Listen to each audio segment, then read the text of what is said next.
now 3,665 cases and 174 deaths in Clark County. Statewide, the death toll remains at 206. Nevada Governor Steve Sisolak says no one wants to get the state reopened more than he does, but he still does not have a firm date for when that will begin. And he says the shutdown may even have to be extended. I'd love to tell you it's April 30th or May 5th or May 15th or whatever that date is. In good conscience, I can't give you an arbitrary date that I can't commit that I think we have a good chance of reaching. Last week, the governor laid out his phased reopening plan, but said he is relying on medical experts' advice before deciding when to reopen the state's shuttered businesses. Wynn Las Vegas is accepting reservations for Memorial Day weekend. Wynn Resort spokesman Michael Weaver said in an email Sunday, "We are accepting reservations beginning Memorial Day weekend because it has consistently been a popular time for Southern California tourists to visit Las Vegas. We can have all of our protective guest and employee measures in place by that time." Las Vegas Mayor Carolyn Goodman doubled down on her call for casino closures and business restrictions to be lifted. Goodman drew condemnation last week when she called for Nevada to reopen and offered the residents of Las Vegas as a control group to test the lifting of restrictions. She said Friday that Las Vegas should be at the forefront of America's reopening. The comments came as more than 500 vehicles joined an afternoon protest drive down the Las Vegas Strip, calling for an end to coronavirus-related closures. The White House is bracing for some tough economic numbers. The next couple of months are going to look terrible. White House advisor Kevin Hassett. You're going to see numbers that are as bad as anything that we've ever seen. I think the unemployment rate is going to jump to a level probably around 16% or even higher in the next jobs report. And what about gross domestic product, a common indicator used to track the health of a nation's economy? I think GDP growth in the second quarter is going to be negative, big number. Wall Street estimates are negative 20, negative 30% at an annual rate. The next jobs report is due out on May 8th. I'm Shelley Adler. The billions of dollars in coronavirus relief targeted at small businesses may not prevent some of them from ending up in bankruptcy court. The number of business filings under Chapter 11 of the federal bankruptcy law rose sharply in March, and attorneys who work with struggling companies are seeing signs that owners are contemplating the possibility of bankruptcy. A federal law that took effect in February gives owners a better chance of keeping their companies under Chapter 11. With a check on our weather, here's News 3's Kelly Curran. We're looking at mainly sunny skies across the area today, and temperatures will still be above normal. We're going to be topping out in the mid-90s in the Las Vegas Valley. Keep listening for more updates throughout the day from News 3, your weather authority. Sunny 79 in Las Vegas. I'm John Shapiro on the new 101.5 FM, 720 AM KDAWN, Las Vegas only FM news talk station. Here's John Michaels with the latest on the roads. From the Lerner Road Traffic Studio. This report sponsored by CVS. An accident on I-15 northbound at the Spaghetti Bowl. It's on the northbound transition ramp with highway units on scene. No reports of injury, but you'll see the brake lights. Expect slowing on 15 northbound approaching. And also a traffic hazard reported on Hacienda east of Spencer. That may be debris on the roadway. Roadwork continues on Craig Road eastbound with 2 right lanes blocked between Lamb and Copper Sage Street. Get free 1 to 2 day delivery of prescriptions and store essentials from CVS. Visit them online or call your local CVS to learn more. Restrictions apply. I'm John Michaels from the KDAWN Traffic Center. I'm Jim Snyder. And I'm Marie Mortera. We want to thank you for making News 3 your #1 choice for news. Every weeknight at 11, you can count on us to have the big story of the day. Plus breaking news that matters to you. Jim Snyder and Marie Mortera. News 3 live at 11. This is Lorraine Hunt Bono, inviting you to tune in for Breaking Bread with Bono. Join my husband, Dennis Bono, as celebrities share with him their intimate and humorous stories. Saturdays, 5 to 6 p.m., right here on KDAWN. 101.5 FM, 720 AM, KDAWN, the talk of Las Vegas. The opinions of the hosts on KDWN are their own and do not necessarily reflect the views of this station, its management, or Beasley Media Group. Hello, everyone. This is President Trump, the greatest president in the history of presidents. And the only show I listen to is the top-rated show, Sharp and Shapiro.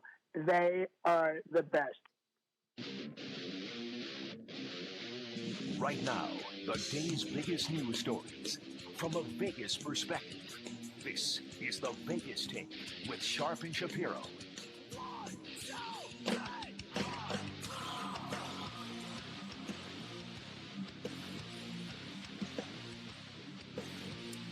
All right, good morning, Las Vegas. It is the Vegas Take coming at you live on a Monday. Glad you could be with us. Oh, yeah. We got Chris Wynn here. We're going to have a little bit of fun. We're going to get into all the events that took place over the weekend. And, we weren't here Friday. I'll get to that in a second. But coming up in hour number 2, we didn't really talk about the Trump disinfectant saga. We'll get to that coming up in hour number 2. And Mayor Carolyn Goodman now doubling down on some of her ridiculous comments, now talking about how heat will kill the virus when the latest studies show that is absolutely not true. It's not, Brian? No, Come on. I know. It's shocking that she said something that's not true. Gotta be kidding me. The View has been ripping her, too. I'm not a big fan of The View, but we'll talk about that coming up in hour number 2. Hour number 3, there are some government programs that are helping some local casino owners, even casino owners in Reno. A guy by the name of Ryan Shelter, he owns the Bonanza Casino. It sounds like a wonderful establishment. He will be joining us in hour number 3 to talk a little bit about that. We'll get to the draft, and we'll get to The Last Dance, which aired on ESPN yesterday, episodes 3 and 4. We'll get to all that stuff, but let me just say the reason why we were played a best-of show on Friday. Thursday night, actually it was probably really early, Friday morning, actually. I felt a pain in my side that felt like somebody was stabbing me. I thought OJ was over in my bed and just stabbed me. Seriously, in all seriousness, it was the worst feeling in the world, and I had to call an ambulance, and I had to go to the hospital. So that's why I wasn't able to do the show Friday. And then as soon as I got back from the hospital, the pain came back again. I had to go back to the hospital, so I went to the hospital twice. I was probably in there a combined total of like 15 hours. It was a horrendous experience. Although the people at the hospital that I went to were fantastic. They were really, really good, and they did a good job, and they were extremely helpful. I saw some things in there that nobody ever wants to see. I saw a couple people in quarantine that had the virus that looked like, to me at least, that they were on ventilators, and they were away from everybody else. But you could see them through these, through the glass window. You could see the rooms, and it was tough to see. It was really difficult to see, and I had conversations with some of the doctors and nurses because while I was in pain and I'm trying to get better, I was still curious, asking them questions about the coronavirus. And one doctor who's been there for 30 years told me that if we reopen the world today and everything's back to normal, at least a third of the world, he believes, will contract the virus. And everybody I talked to in that hospital believes that, at least they've been told and they've been warned, that this is most likely going to come back in the wintertime. At least that's what they've been told. So those are the people that I listen to, the nurses, the doctors, the people that have to deal with this on the front lines. But, still a little loopy, but I'm feeling a little better today, so I figured I'd give it a shot because we have so much to talk about. And let's start off with, one of my really close friends. What a great guy. The Putz himself, Wayne Allen Root. He called me that, by the way, when he was on our show a month ago. If you don't know who Wayne Allen Root is, he's a conspiracy theorist idiot who does this little show here in Las Vegas with no ratings. And basically, he self-promoted his own radio show by inviting people down to the Strip to do a, reopen Las Vegas, I guess you could call it, protest. But the catch to this is, well, there's a couple of catches. First of all, he wanted people to call into his radio show as he drove down the Strip. This was a self-promotion, and every single interview that he did was about his radio show. Okay, so that's number one. That's important. It's self-promotion. Number two, he said there were 8,000 to 10,000 people down there. That's what he said. He said, according to police that told him, if you remember on October 1, the night of the shooting, he said Muslims had committed the October 1 shooting. And as a cop-out, he used the excuse that some of his friends in police told him. Didn't mention any names, but used as an excuse for why he wouldn't apologize for saying that on this show. Well, guess what? He did the exact same thing over the weekend. He said that there were 8,000 to 10,000 people at this protest. He said his friends, some police officers, told him that. I knew it was a lie. I knew it. Because Metro, they were quoted in the Review Journal as saying there were under 1,000 cars at this protest. Now, assume for a second that there are 4 people in every single one of these cars, which there weren't, by the way. But assume there were. That would be under 4,000. But what does Wayne Allen Root does? He lies. He lies. He exaggerates the truth. And he knows it. And he uses a cop-out. Well, this is what this cop told me. Never names the police officer because he's a liar. That's what liars do. And then he did an interview with Channel 8, and you're not going to believe some of the stuff he said, or maybe you will, because I've said this about Wayne Allen Root before, and I'll say it again. He is a conspiracy theorist hack. Putz. That's what he is. A putz. Yeah, that's exactly what he is. Anyway, this is Wayne Allen Root comparing Democrats to Republicans when he's being interviewed by Channel 8 on the side of the road. Have a listen to this. America's badly divided. You take the people who vote Democrat, not all of them, but most of them don't give a damn about work. They either have a government job, or they're on welfare, or they're on tenure. You take the people who vote Republican in this country, they are the working people of the private sector. They're not government bureaucrats, private sector, small business owners, or employees of small business. We're the ones being wrecked right now. Most Democrats don't give a damn about work. That has got to be one of the dumbest. It's a typical Wayne Allen Root comment. Oh, and by the way, when you hear these cars driving by that are honking, there was a point in the interview where he turned around and he waved like they were honking at him, like anyone knows who the hell this guy is. He's turning around, you idiot. He's turning around. Hey guys, like they're honking at him, like everybody knows who Wayne Allen Root is, like he's some sort of celebrity or something. You know, he's got like 8 listeners in Las Vegas. Oh, he's got a pretty good following, Brian. Well, then why is it that he does? Okay, then let me ask you this. Then We just spent the first 10 minutes of the show talking more about Wayne Allen Root than I think we probably should. Well, that's fine. Given it's Let me ask you this though. About another host now, who we don't really care about. Who we think is an idiot. Who Brian? Well, he is. That being said, we're still talking about Wayne Allen Root did embarrass himself. Brian did completely. He probably does it a lot Brian, more Brian had an once. interview with him a couple of weeks ago, and he lost his cool. But I think what he did for Las Vegas was a good thing, because my goal is getting Las Vegas open. All right, well, this is where we're going to get into it, JD. And you know what? I wanted to wait until we got into this debate. I want to play at least. That is perfectly fine. Okay, I don't want to get into debate before I finish the cuts. I'll tell you what. I'll skip a cut. I'll just play one more cut for you, because this is the one. Because I know you're just chomping at the bits here. I'm not chomping at the bits. Well, it's a good thing. There's nothing wrong with that. Sure. We should be chomping at the I bits. want to play one more cut here, because I think this is very important. Yeah. I want you to listen to this cut, and then we're going to discuss it. This is my biggest problem with this idiot, or Putz, as I would like to call him, Wayne Allen Root. He's comparing himself to a soldier because he went down on the strip in his Maserati, or whatever the hell he's driving, on his little cell phone. I believe it was a Panzer tank, Brian. Okay, well, whatever it was, okay? No, it wasn't a Panzer tank. He's comparing himself to someone who risked their life at war. Have a listen to this cut right here. And by the way, I'm willing to go out there and risk and fight. I'm healthy, I'm strong, and I'm willing to take my chances. So are policemen, so are firemen, so are the media.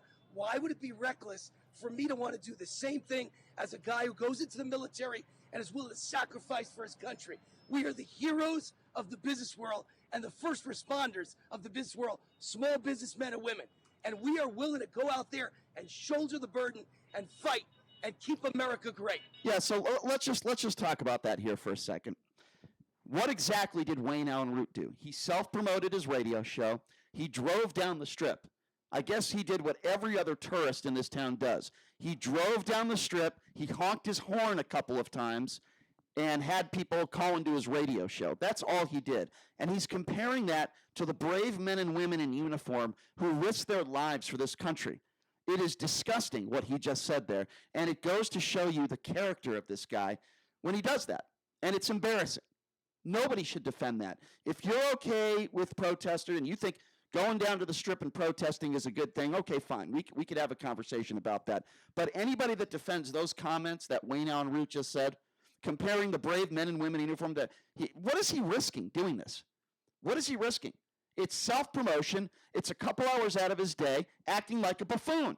What else does he, what else, and these idiots that are honking their horns, they think they're honking at him. This guy is a narcissist. No wonder why he loves Donald Trump.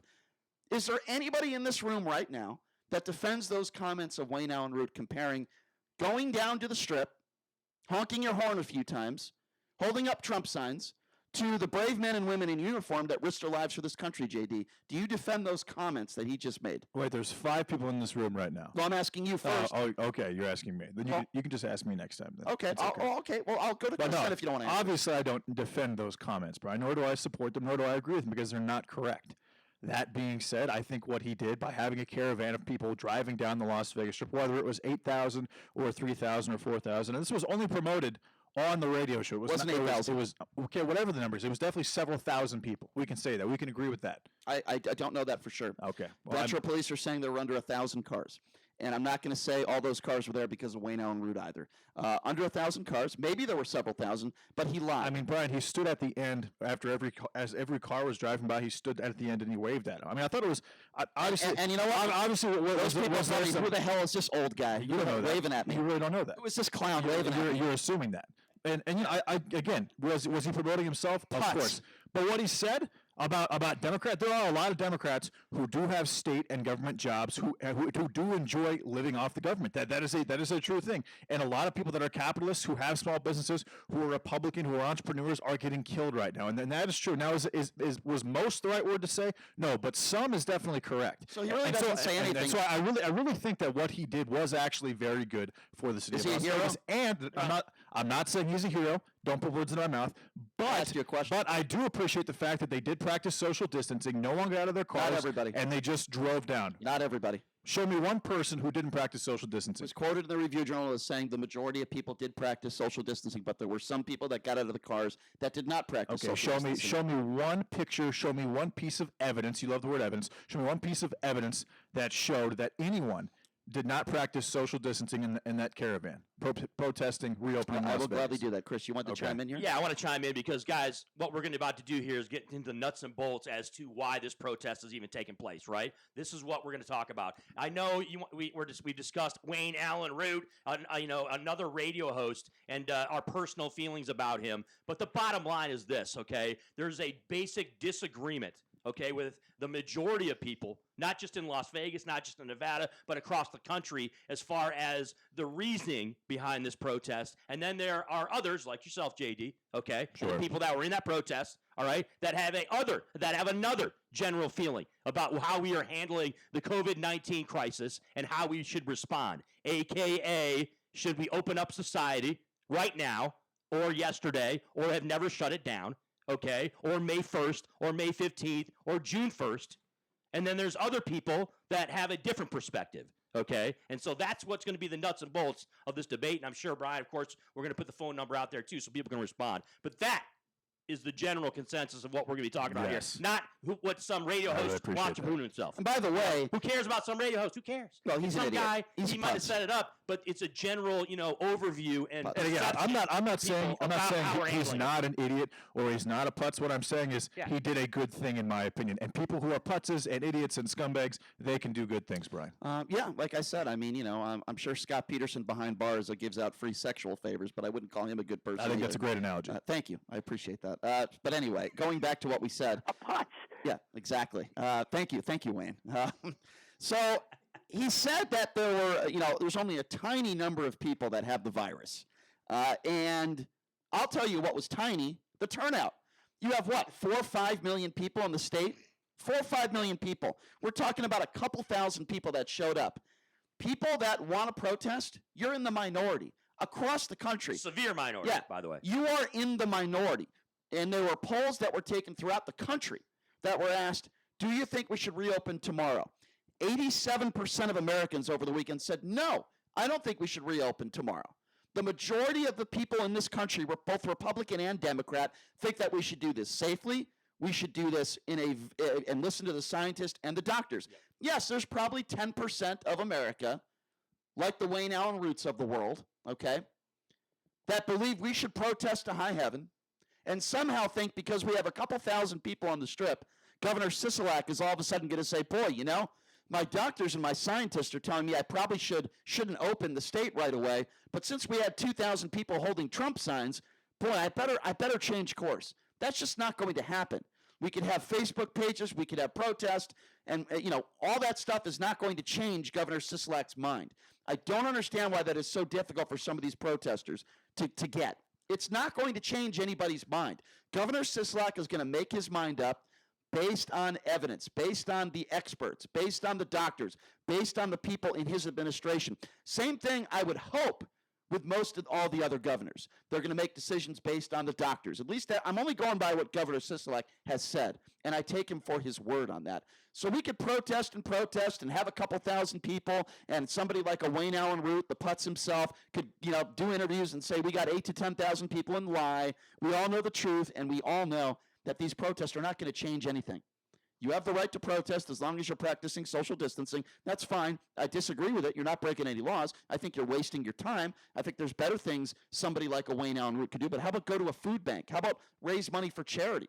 You know, how about help people that are in need? Instead, call into my radio show, show up in my Maserati, and honk my horn a few times. Wow, what a hero. You know, the men and women in uniform really look up to Wayne Allen Root. I'm sure they do. What a hero.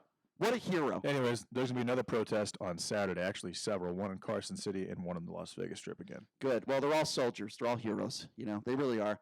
I wish I could bring my Donald Trump sign and get in my car and honk my horn a few times because you're really risking your life when you do that. So, I mean, I really look up. You could get a Joe Biden flag or a Bernie Sanders flag or a Hillary Clinton flag or a Barack Obama flag. I would never waste my time doing that. What I'm saying is this shouldn't be political. If you want the country to open up, if you want Las Vegas to open up, regardless of your political affiliation, there's nothing wrong with protesting. Okay. So now, is it a little unnerving, I guess, that 90% roughly of these protesters they do have Donald Trump flags. In some cases, they do have Confederate flags. Is that unnerving? Of course. I wish that it was politically even, but it's not because like I said, and Wayne Allen Root was right to an extent, the Democratic Party is the party of those who do have state jobs and government jobs, who do have things in place, and also a lot of them do live off the government. That typically is not the case. Most Democrats don't care about work. Okay, that's basically the same thing, but that's absurd. That is simply not the case with the Republican Party. That is I'm saying standpoint. If you're living off the government, do you care about work, Brian?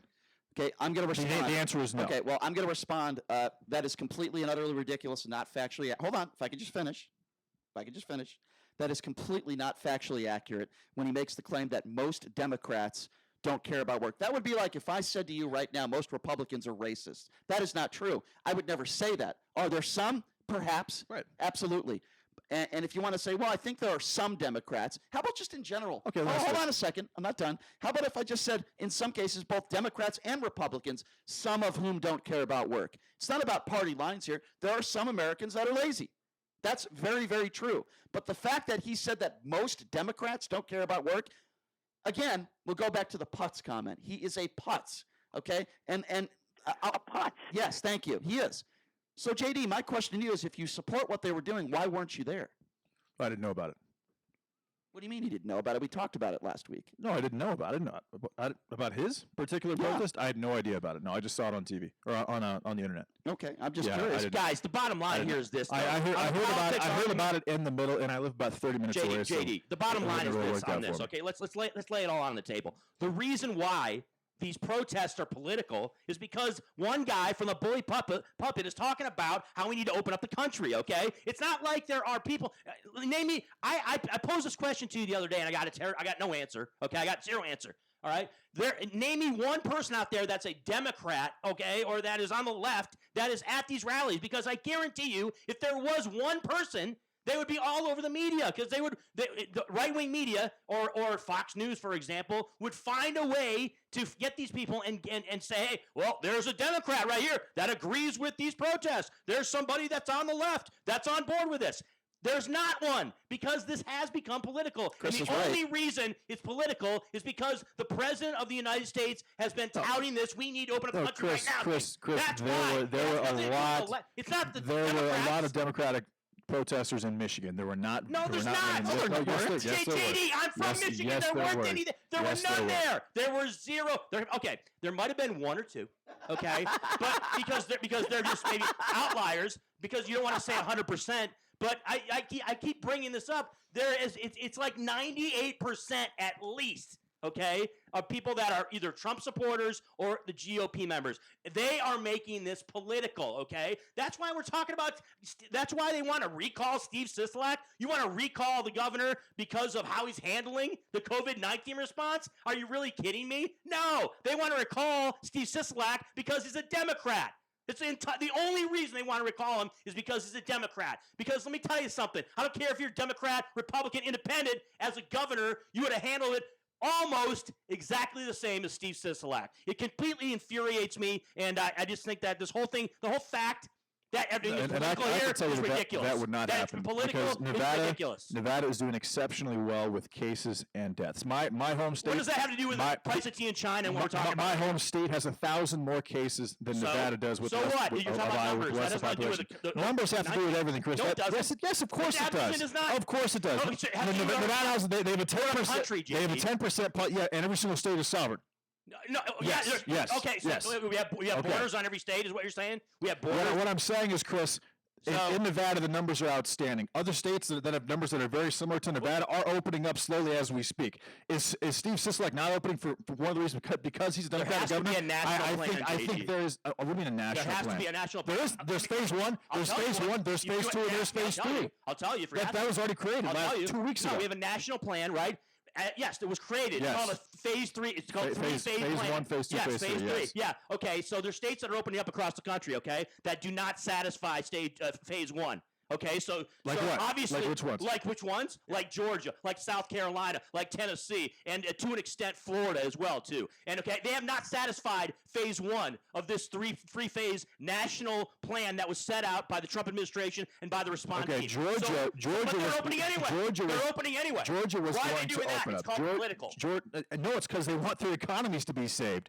That's why. Every other it's state doesn't want their economy saved. I think a lot of them expect the federal. I think a lot of them expect the federal government to bail them out, like the state of Illinois, which just requested $44 billion from the federal government. A lot of these states were already in trouble before the pandemic hit, and now they're getting optimistic and they're trying to get money from the government now. And I think a lot of Democratic states are going to do that, and then they're not going to open until they get that big federal government check to their states. The states are all in the United States of America. So you're saying they want it from the You are right. Yes, they're all in But the a United lot of States. these states were doing poorly before the pandemic hit, and now they're trying to put themselves in a great position. All right, we got to take a break. We'll take some more We'll take some phone calls on the other side of the break at 702-257-5396. Again, that number, if you want to be a part of this conversation, we want to hear from you. That number is 702-257-5396. Your thoughts on some of these protests, your thoughts on what took place on the Strip over the weekend, and, of course, your thoughts on Donald Trump, the administration, and when you think Nevada should reopen or at least get into phase 1. Taking your calls on the other side of the break. Take a break right after this. You're listening to the Vegas Take 101.5 FM, 720 AM, KDAWN. Sleeping with CPAP can mean waking and hearing. Hun, there's a ring around your face. Or, Dad, what's up with your face? if you stopped wearing CPAP because of marks and rashes, now there's Inspire. Inspire is a sleep apnea treatment that works inside your body with just the click of a remote. That's right, a button. If you're struggling with CPAP, visit InspireSleep.com. Inspire, sleep apnea innovation. No mask, no hose, just sleep. Talk to your doctor to see if Inspire is right for you. Review important safety information at InspireSleep.com. Nevada is taking a tough stance trying to stop the spread of the coronavirus. The Strip and non-essential businesses are shut down. Now we have to close off another pathway of the virus for ourselves, our cell phones. So take a minute to clean it with an alcohol wipe or even a drop of soap. Don't put it under water, just a little wipe down. Soap rips the virus to shreds. Sam and Ash are looking out for you. We will get through this together. Call us at 702-820-1234 or visit samandash.com. Because you deserve what's right. A heart in my tasty Honey Nut Cheerios? Cereal. You trying to tell me you love me? Actually, it's reminding you that it can help lower cholesterol as part of a heart-healthy diet. Wait! They can help lower cholesterol? I've been so focused on the sweet tasty taste that I completely forgot. Now I'm in love. Learn more about making Honey Nut Cheerios part of your heart-healthy lifestyle by picking up a box at your local grocery store.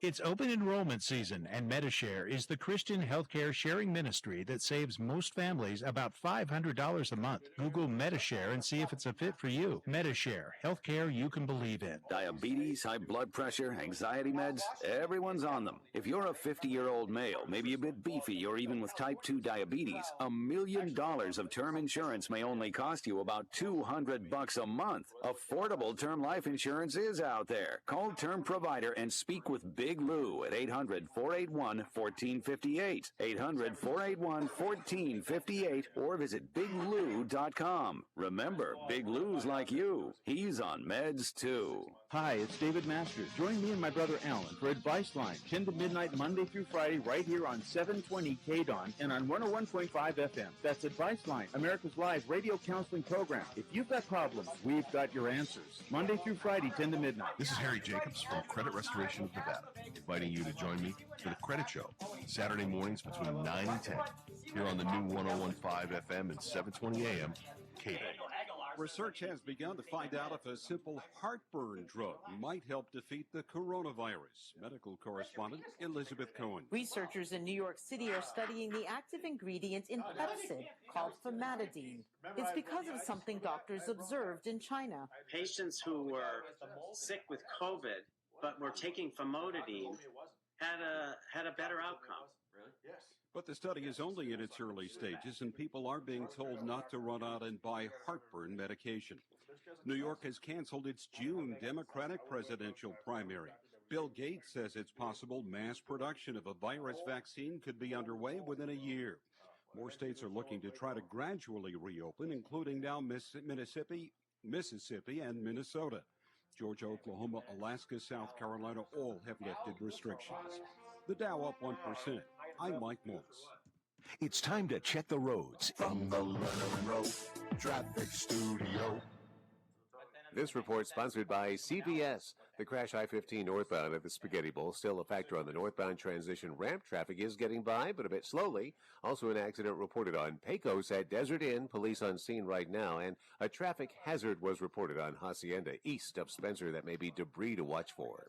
And road work continues on Craig Road eastbound between Lamb and Copper Sage Street with 2 right lanes blocked. Expect heavy delays. Slower speeds are taking an alternate route. Get free 1 to 2 day delivery of prescriptions and store essentials from CVS. Visit them online or call your local CVS to learn more. Restrictions apply. I'm John Michaels from the KDON Traffic Center. Let's face it, credit cards are pretty much a necessity. New tires for the car? Here's my card. I order takeout, use my card. And most of us just accept the high interest rates credit cards charge as a necessary evil. What are you going to do? Here's what you can do.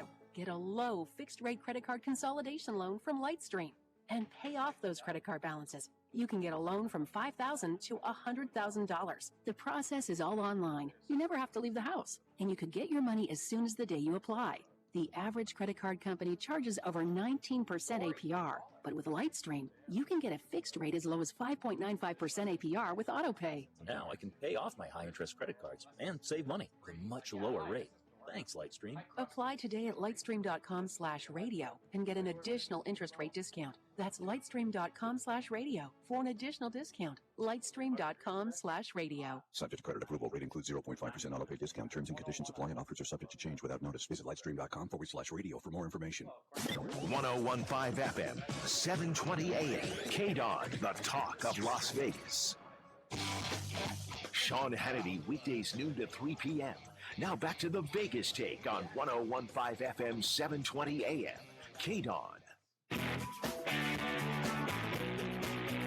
All right, welcome back. It is the Vegas Take. Sharp and Shapiro, glad you could join us on a Monday, coming at you live from Brian Shapiro's Very Dirty Kitchen. Glad you could join us. Also broadcasting live on YouTube. It is the Vegas Take page. Subscribe, check us out. We'll get to your phone calls here in just a minute. 702-257-5396. Again, that number is 257-5396. But JD has a little bit of breaking news he wants to share with us. What's going on, JD? Governor Sisolak just announced that Nevada is going to open up on the same timeline as California, Oregon, Washington, and Colorado. And you want to talk about political? Those are 5 Democratic states, Chris. Well, they're 5 states that are in a region, right? They are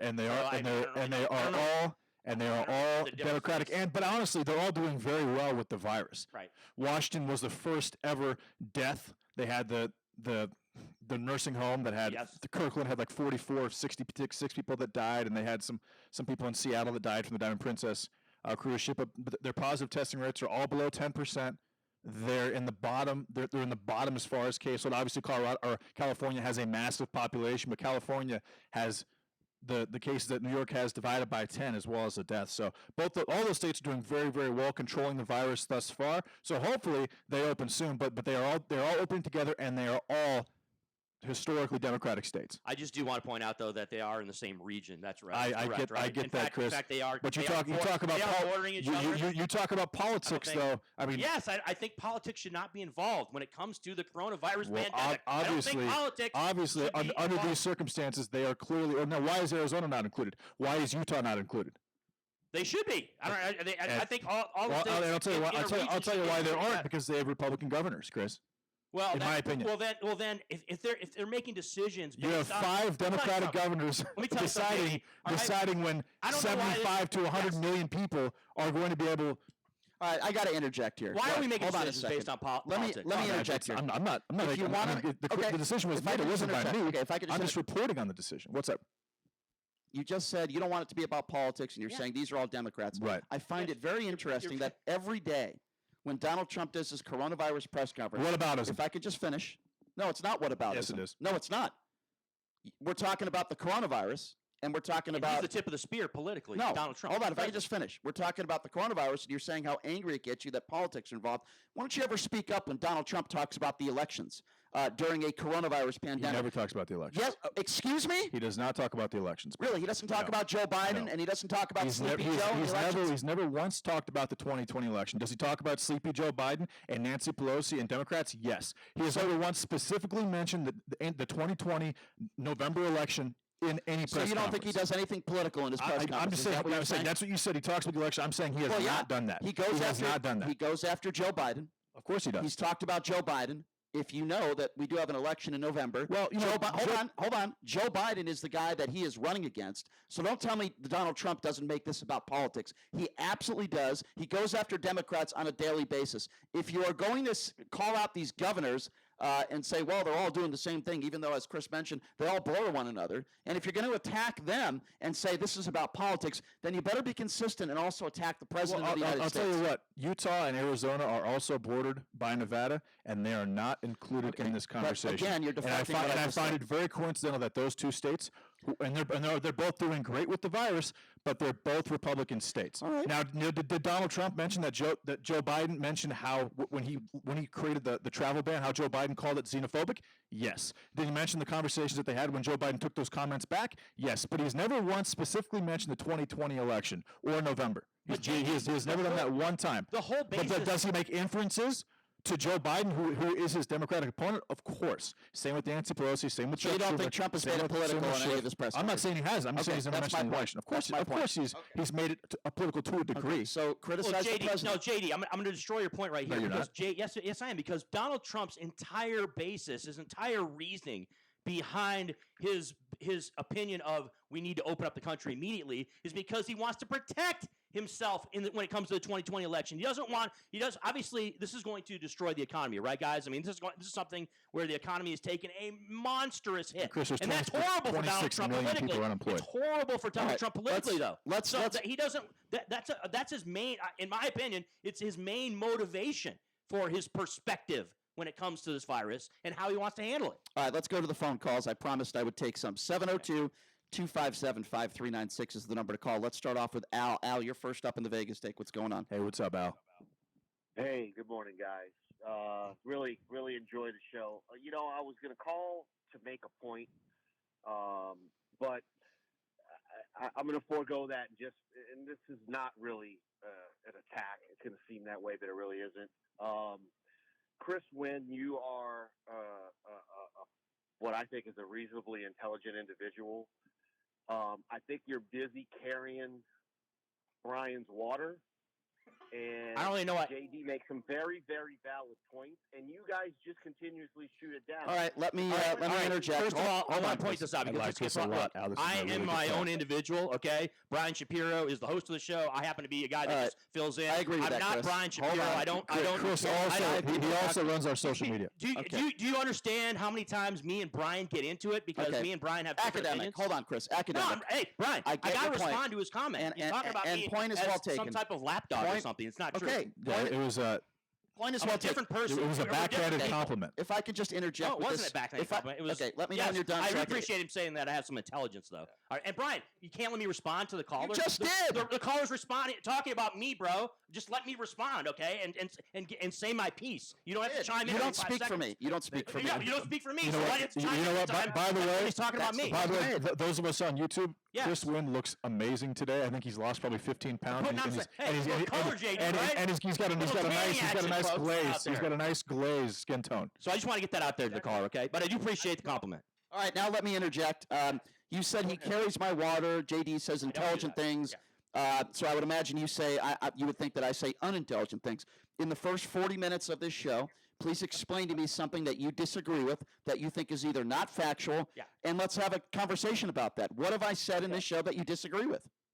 Well, one, I said nothing about you specifically, but I will bring up one point. Mr. Wynn emphatically said that there were no protests in Michigan, and then very quickly... Didn't say there were no protests in Michigan. He did not say that. Democratic protesters. All right, this guy can't carry his own water. We're going to move on to the next caller. 702-257-5396 is the number to call. Sir, you didn't carry your own the water. standard Shapiro isolation. No, he just... Very few can come from You did cut him short, though, right there. You did cut the caller short. Hey, So good call. the caller, he didn't carry his own water. Were there probably a few people that lean left politically that were at the rally? Okay, yes, I'll give you that. But let me tell you something. It was absolutely, and has been for every single protest around the country, including Michigan, basically majority on the right. All right, let's get back to the phone call. 702-257-5396. Please carry your own water on this show. Again, that number is 257-5396. National Geographic style, Chris. Again, that number is 257-5396. Let's go to Dory. Dory, you're next on the Vegas Take. Hi, Dory. I'm Nemo. Hi. You Go guys ahead. Are a little, Go ahead, Dory. hyper today. Yeah, that's true. Can you hear me? Yeah, go ahead, Dory. You guys seem a little hyper today. I was calling, actually, my husband and I were looking up who was Democrat and who was Republican with the governors that were the states that were open and closed last week, and I just heard his breaking news. But it was all of the Republican governors were open in the center of the country. So that was kind of interesting to us. I'm a registered independent. So you guys' bickering, I find hilarious. I used to be a Democrat. As for Sisolak, I was listening to that about him. The guy wasn't a good city councilman, and I think he's a horrible governor. Okay, so what has he done wrong as governor? All right, let's dissect that. What has he done wrong? I don't like anything about the man. Okay, you can make blatant comments like you don't like anything about the man. I'm asking you to be specific. What policies has he put in place, particularly with this coronavirus, that you don't like? I think that's a very fair question to ask, and please don't be hyper. Okay, well, I'm not hyper. You're very hyper, ma'am. Go ahead. Okay. Well, did you see that the drive-in movie theater was open? Yes, I did. And did you see that they were doing the social distancing? I don't know if they were doing social distancing, but is that your reason for not liking Steve Sisolak? Because of a drive-in movie theater? That's the first thing that comes to your mind? You just badmouthed our governor. You said you don't like him, and I asked you to come up with something. I've badmouthed him plenty. And you want to bring in a drive-in movie theater. You want a recent example with the coronavirus? I didn't ask you for a recent example. I didn't say that. I said, give me an example. Example in the coronavirus. I'm just. And you want to talk about a drive-in movie theater? He's always on one. Would you like to go see? What movie would you like to see tonight? Unusual. What movie would you like to see tonight? Let's call it Hypered. Hypered with Dory. I heard it's a great movie. It just came out. Oh my gosh. The Independent Dory. It's a great movie. I have a question. Well, you didn't answer my question. Shockingly. Dory, you should call Brian Nemo. That's not funny. Go ahead, Dory. It's hilarious. Were any of you guys sick, or do you know anybody in Vegas that was sick in end of November, December, January? Okay, I'll answer your question, and we all will, but I want to point out, you just badmouthed our governor, and the only thing you could bring up for the reasoning for not liking our governor was a drive-in movie theater. So I just want to make that point. By the way, the governor is getting sued by a number of doctors in Las Vegas for holding back or for making the decisions on whether they can treat people with hydroxychloroquine or not. Okay, there's studies that just came out about hydroxychloroquine. And there's positive studies as well. Well, there's not enough sufficient evidence. You're right. For either direction, either direction, there's not. So let's just let everybody use it then. The point is, there's actually in the negative direction there is, Jason. No, there's both. But the governor made the decisions for the doctors, which he cannot legally do, and so he's getting sued for it. 702, just letting you know. 702-257-5396. is the number 2 call. And I'm just letting you know. Great call, He spent more time, the President of the United States, talking about that drug than he has talking about the men and women that have died of the coronavirus, if you want to talk about empathy. 257-5. He wants therapy. He wants some treatment. 257-5396. I'm sure that's what it is. Let's go to Robert. Robert, you're next on the Vegas Take. Hey, what's up, Robert? Yeah, good morning, gentlemen. Hey, listen, real quick. I'm probably 80% sided with JD in your shows, but I got to say, I tune in to listen to Brian. I like the way he gets into people's face if they get on his case, and he stands by his views. I see shades of, you were probably young when he was on the air. I see shades of Morty Downey Jr. there. I like that. That's a good one. I don't know who that is. That's the first time we had that comparison. That's a good compliment. And it's a great one. Yeah, JD is probably you're a little too young. Robert, I am a little older than JD, hence the kidney stones I had over the weekend. So you're right. Yeah, but that's also diet. Go ahead, JD. That has nothing to do with your age, Brian. That has to do with that's very KFC, McDonald's, diet oriented, and Coke. We can talk about my diet later. Nobody cares. Let's go back to Robert. Robert, I appreciate that compliment. Go ahead, Robert. True. Go ahead. Okay. Well, just a couple of things real quick. I'm getting really annoyed about how political this whole thing is becoming, Me too. On both sides. Yep. And a good example is, I believe it was up in Michigan, a congresswoman praised Donald Trump and got censored. Yeah, Whitsett. You know, it's crazy. It's the girl. It's the woman, the African American woman that was actually given the treatment of hydroxychloroquine with azithromycin, and she claimed that it saved her life, and then she was censored recently. You're right. And let me just point that out. Just because you improve, and just because maybe, as you said, your life is saved, there's not enough sufficient evidence that that drug saved that person's life. Hence, Okay, that is if I could just finish. There are studies out there. And the biggest study out there right now in this country to this date, and we need more studies, shows that this drug could actually harm you more than help you. It does not help you. So there needs to be more studies out there. But to jump to conclusions that this drug can, help you more than hurt you, it's just not factually Brian, accurate. this was a Democratic congressperson. A Democrat. So because they're a Democrat. And she actually believes, and this is her opinion. You're telling me. But I'm talking about the study. No, yeah, but she's saying, Karen Whitsett is saying that this drug saved her life. And she's not a doctor. And you're saying that since she's not a doctor, she can't make that statement. I'll tell you what. Even though she's alive when she probably should not be alive. I'll answer your question. That's one of the most obscene arguments I've ever heard in my entire life. I'll tell you what I think is obscene. I'll answer your question. We've had some wild arguments, but telling me that this woman doesn't have the right to say that something saved her life when she experienced it because she's not a doctor is probably the very top of the obscene arguments we ever had in our lifetime on this show. Can I answer your question Absolutely. now? Here's what I think is obscene. And we're going to talk about this next segment. Here's what I think is obscene.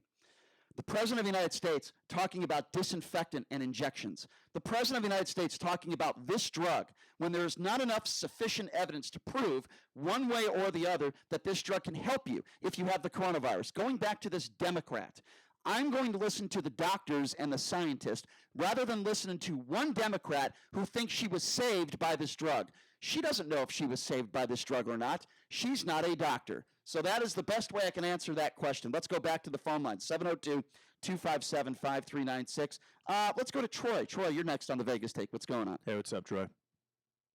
Hey, the whole thing about Democrats or people on the lean to the left don't want to go back to work, I think, is just totally wrong. My wife is a hairdresser.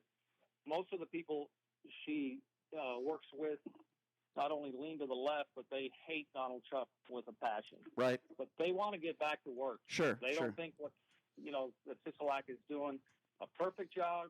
Right. I don't think he's doing a perfect job either, quite frankly. I would never say that he was doing a perfect job. I think he's doing a decent job under the circumstances, and I wouldn't want to be in his shoes, Troy? Yeah, no, I'm with you there, brother. And the thing with Democrats not being in these rallies or whatever, I really believe it's a part of that they get bullied if it's found out. Just like we were talking about the Democratic woman a minute ago, it's the same thing with people. Yeah. I really think that the media plays a big part in that. We could also talk about the the congressperson in Georgia who was outspoken in supporting the Democrat, and he was in supporting Donald Trump, and he was asked to leave the party. I believe it was the Potts, I won't even say his name anymore, that said that most Democrats don't care about going back to work. Sean, is that true? Do you have that audio? Yeah. The Putz, exactly. That's Wayne Allen Root, the Putz. 702-257-5396 is the number to call. Let's go to Alex. Alex, you're next on the Vegas Take. What's going on? Hey, what's up, Alex? Hey, good morning, Brian. I don't agree with you 99% of the time, but I'm happy you're healed from your hospital experience. Well, thank you. I appreciate that. Thank you. Thank you. And that's very important, because a lot of times right now in this day and age, it's we don't agree, but you're also Satan. You're saying, hey, we don't agree, but I wish you well. I can appreciate that. I'm definitely Satan, but he's just thanking me. No, I'm saying, but a lot of people, when you disagree now, it's I disagree with you. You're a scumbag. I'm right. You're wrong. Like that's, but just being able to just disagree, but have respect on both levels outside of the political spectrum is a good thing. Let me just be clear on to me, that's very, very refreshing, Alex. Let me just hang on 1 second, Alex. Let me be very clear on something. When somebody, a putz, compares driving down the strip, honking your horn in a protest, to the brave men and women in uniform who risk their lives for this country, that's not disagreeing. That is a scumbag. 702-257-53. Alex, I'm sorry. Go ahead, my friend. That's quite all right. Okay, Brian, you said about the lady that was healed by that malaria drug. But you said, well, she's not a doctor. Well, I've got two people it's on the YouTube right now. It's Dr. Erickson on COVID-19. You guys need to see that. JD, have you seen that video? You know, it was sent to me a couple of times. I have not. You're talking about the two doctors. Talk about this kind of subject. The other thing is, Brian, like I said, I'm happy you're healthy again. But I would like to say, do you consider your callers your customers?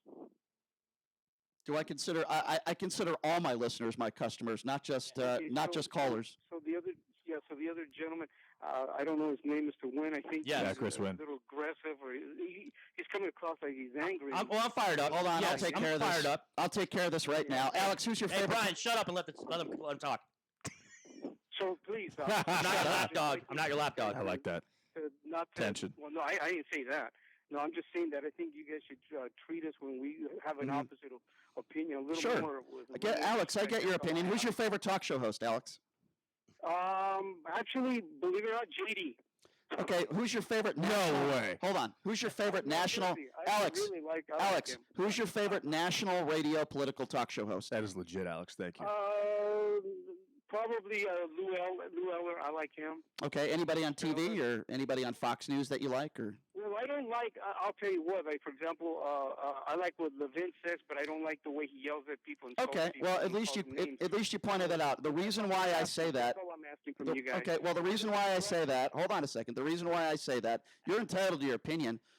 Some of the most popular talk show hosts on the planet are worse to the callers than me. That's why I bring that up. It's very simple. It's very simple. And thank you, JD, for being respectful, because I do appreciate that. And congratulations on you guys going national. I think Thank you. I heard that last week. Thank you, Alex. I appreciate your kind words, my friend. You are my customer. And to address his question that he posed to me, and Brian, he's cut in and didn't let me answer. The reason why we sometimes have issues with callers is because they start out calls with just direct insults to us. That's why that we address them in certain ways. So just that's the answer to the question. And make no mistake about it. Make no mistake about it. Brian loves addressing those calls. He enjoys that thoroughly. Yes and no. I would rather people call in and have some substance. But when you say something that is extremely wacky and not true, I think people deserve to be exposed for that and their stupidity. Let's go back to the lines. 257-5396 is the number to call. Let's go to Ron. Ron, you're next up on the Vegas Take. Hey, what's up, Ron?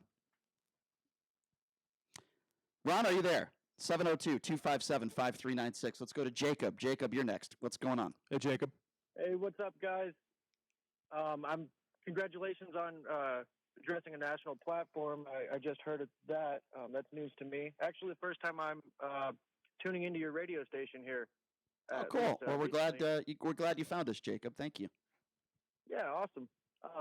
Once again, congratulations. I just wanted to address the fact that there is a interview with two doctors in Kern County, California. Their names are Dr.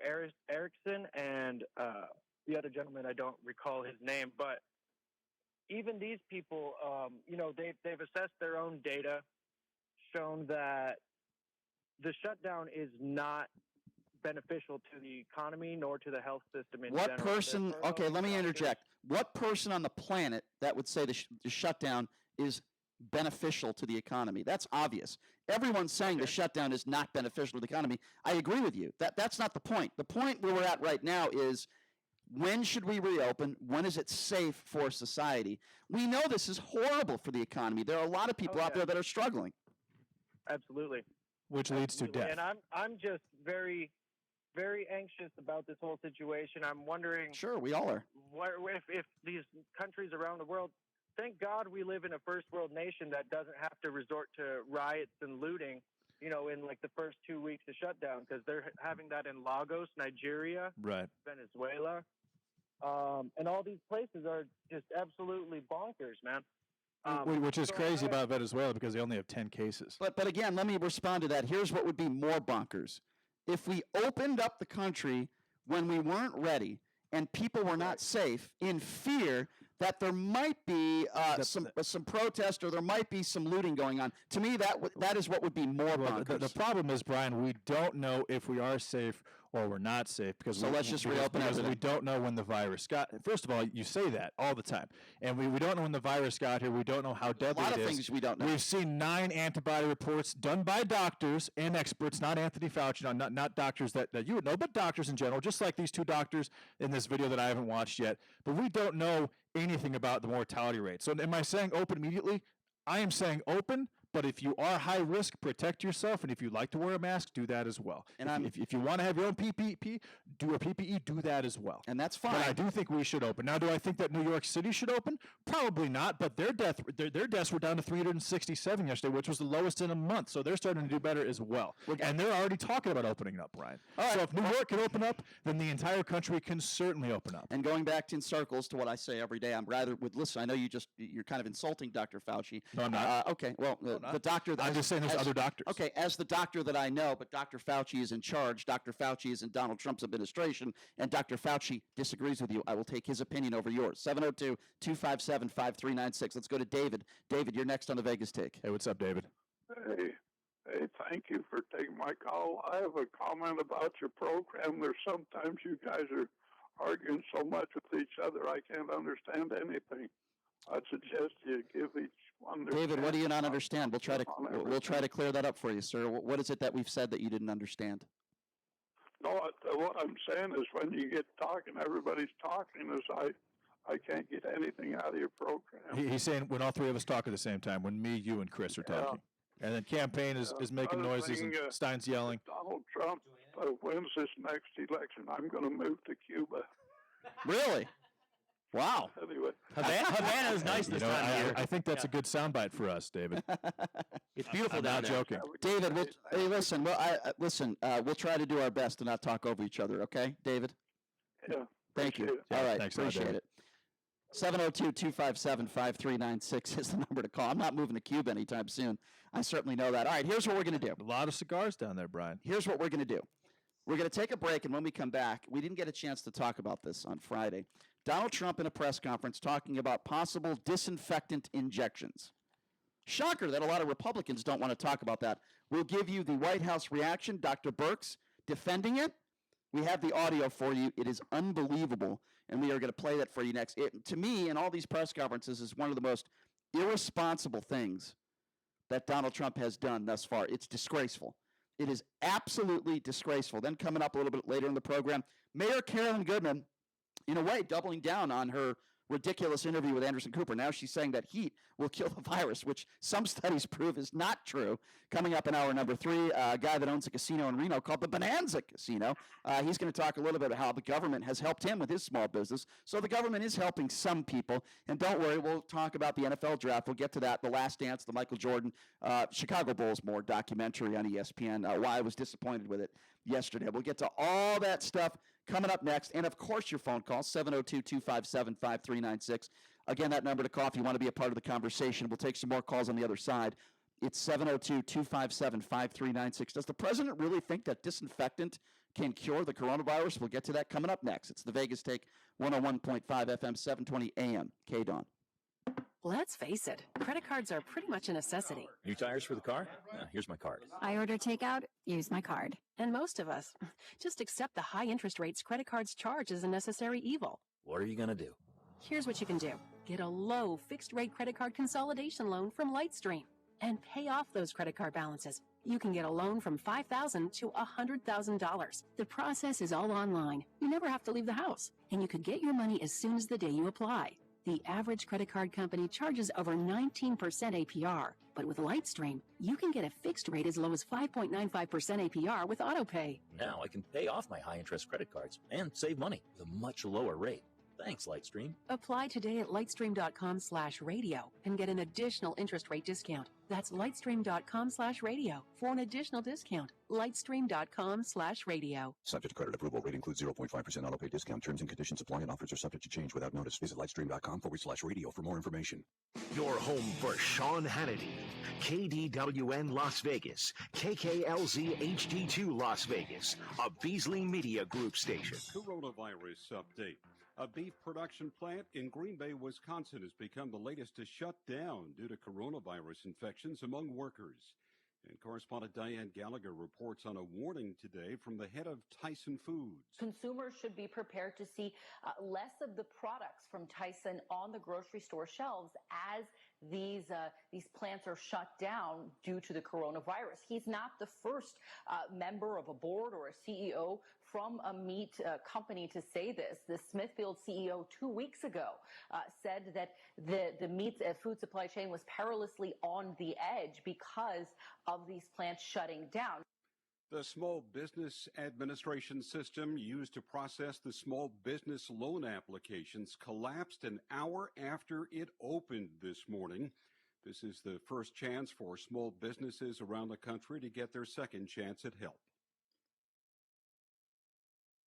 The coordinator of the White House Virus Task Force is warning Americans there is no quick exit from social distancing. It is hard to imagine the economy going full throttle 3 or 4 months from now when White House Task Force Coordinator Dr. Deborah Birx tells NBC's Meet the Press. Social distancing will be with us through the summer to really ensure that we protect one another as we move through these phases. Of course, the administration policy is to leave it up to governors to determine what measures are necessary, but even states that have relaxed restrictions, fears of a disease resurgence has led to social distancing orders as part of any opening for business. Bob Costantini, Washington. The Trump administration is reviewing proposed new guidelines for how restaurants, schools, churches, and businesses can safely reopen, including using disposable menus in restaurants and having students eat their lunch in their classroom. I'm Mike Moss. It's time to check the roads. From the Leonard Road Traffic Studio. This report sponsored by CVS. Watch for slowing for the crash reported on Jones Boulevard at Spring Mountain Road. Avoid delays. Use an alternate like Twain or Desert Inn instead. And also a crash reported Pecos Road at Desert Inn. There you could use Eastern or Boulder Highway to get around that one. The County Marriage License Bureau is reopened and expect heavy vehicular traffic on Clark Avenue at Casino Center Boulevard. Get 1 to 2 day delivery of prescriptions and store essentials from CVS free. Visit them online or call your local CVS to learn more. Restrictions apply.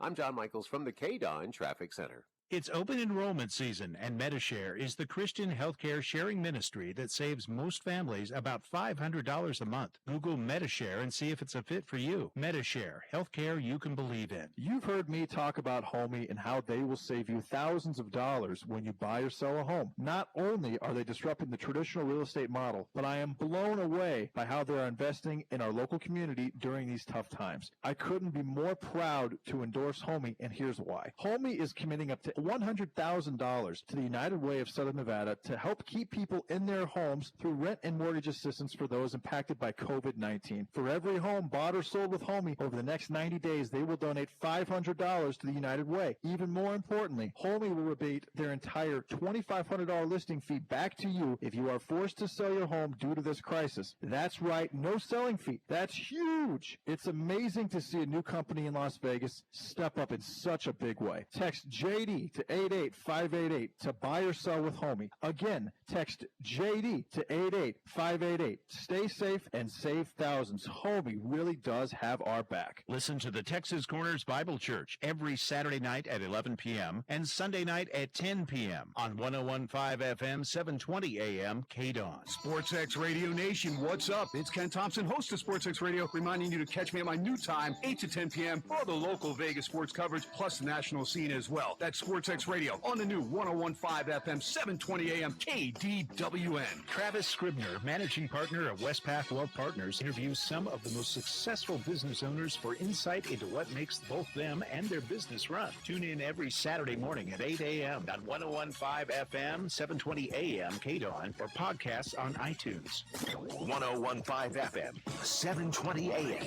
KDON, the talk of Las Vegas. The opinions of the hosts on KDWN are their own and do not necessarily reflect the views of this station, its management, or Beasley Media Group.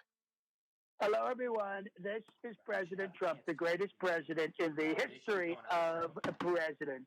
And the only show I listen to is the top-rated show, Sharp and Shapiro.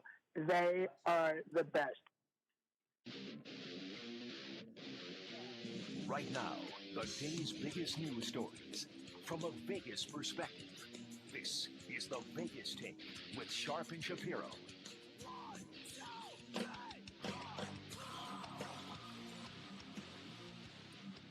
All right, what's up, everybody? It's round two, hour two, whatever you want to call that. It is the Vegas Take. Sharp and Shapiro. We got Chris Wynn sitting in as well. What's up? A lot to get to, a lot to go over here in the next couple hours. And as I mentioned, I wasn't feeling too good.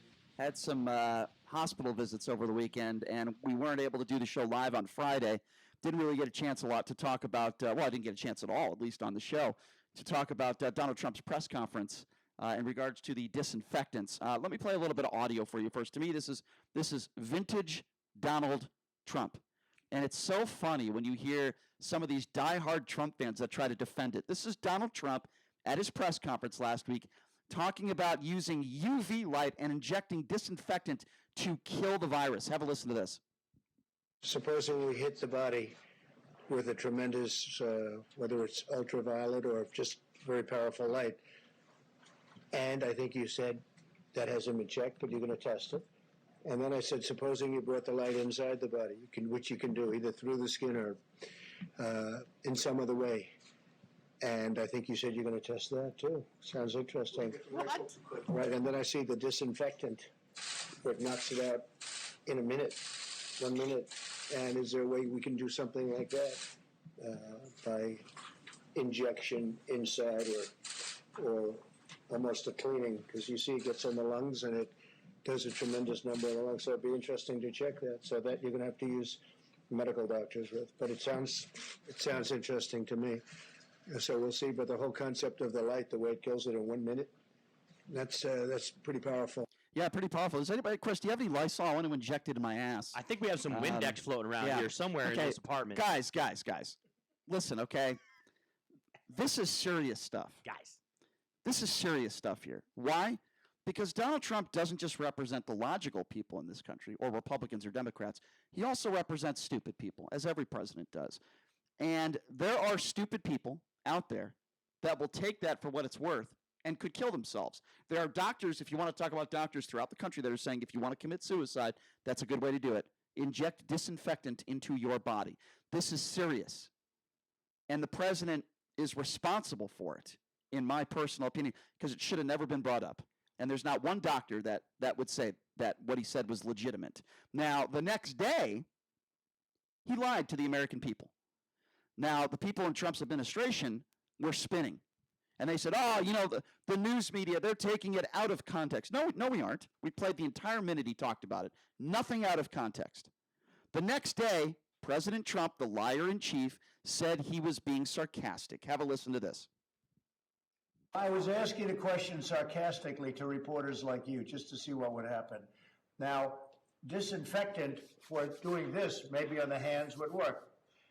And I was asking the question of the gentleman who was there yesterday, Bill, because when they say that something will last 3 or 4 hours or 6 hours, But if the sun is out, or if they use disinfectant, it goes away in less than a minute. Did you hear about this yesterday? But I was asking a very sarcastic question to the reporters in the room about disinfectant on the inside. But it does kill it, and it would kill it on the hands, and that would make things much better. That was done in the form of a sarcastic question to the reporters. Okay, Brian, I'm going to go with my Joe Scarborough imitation here. Okay, that's a lie. All right.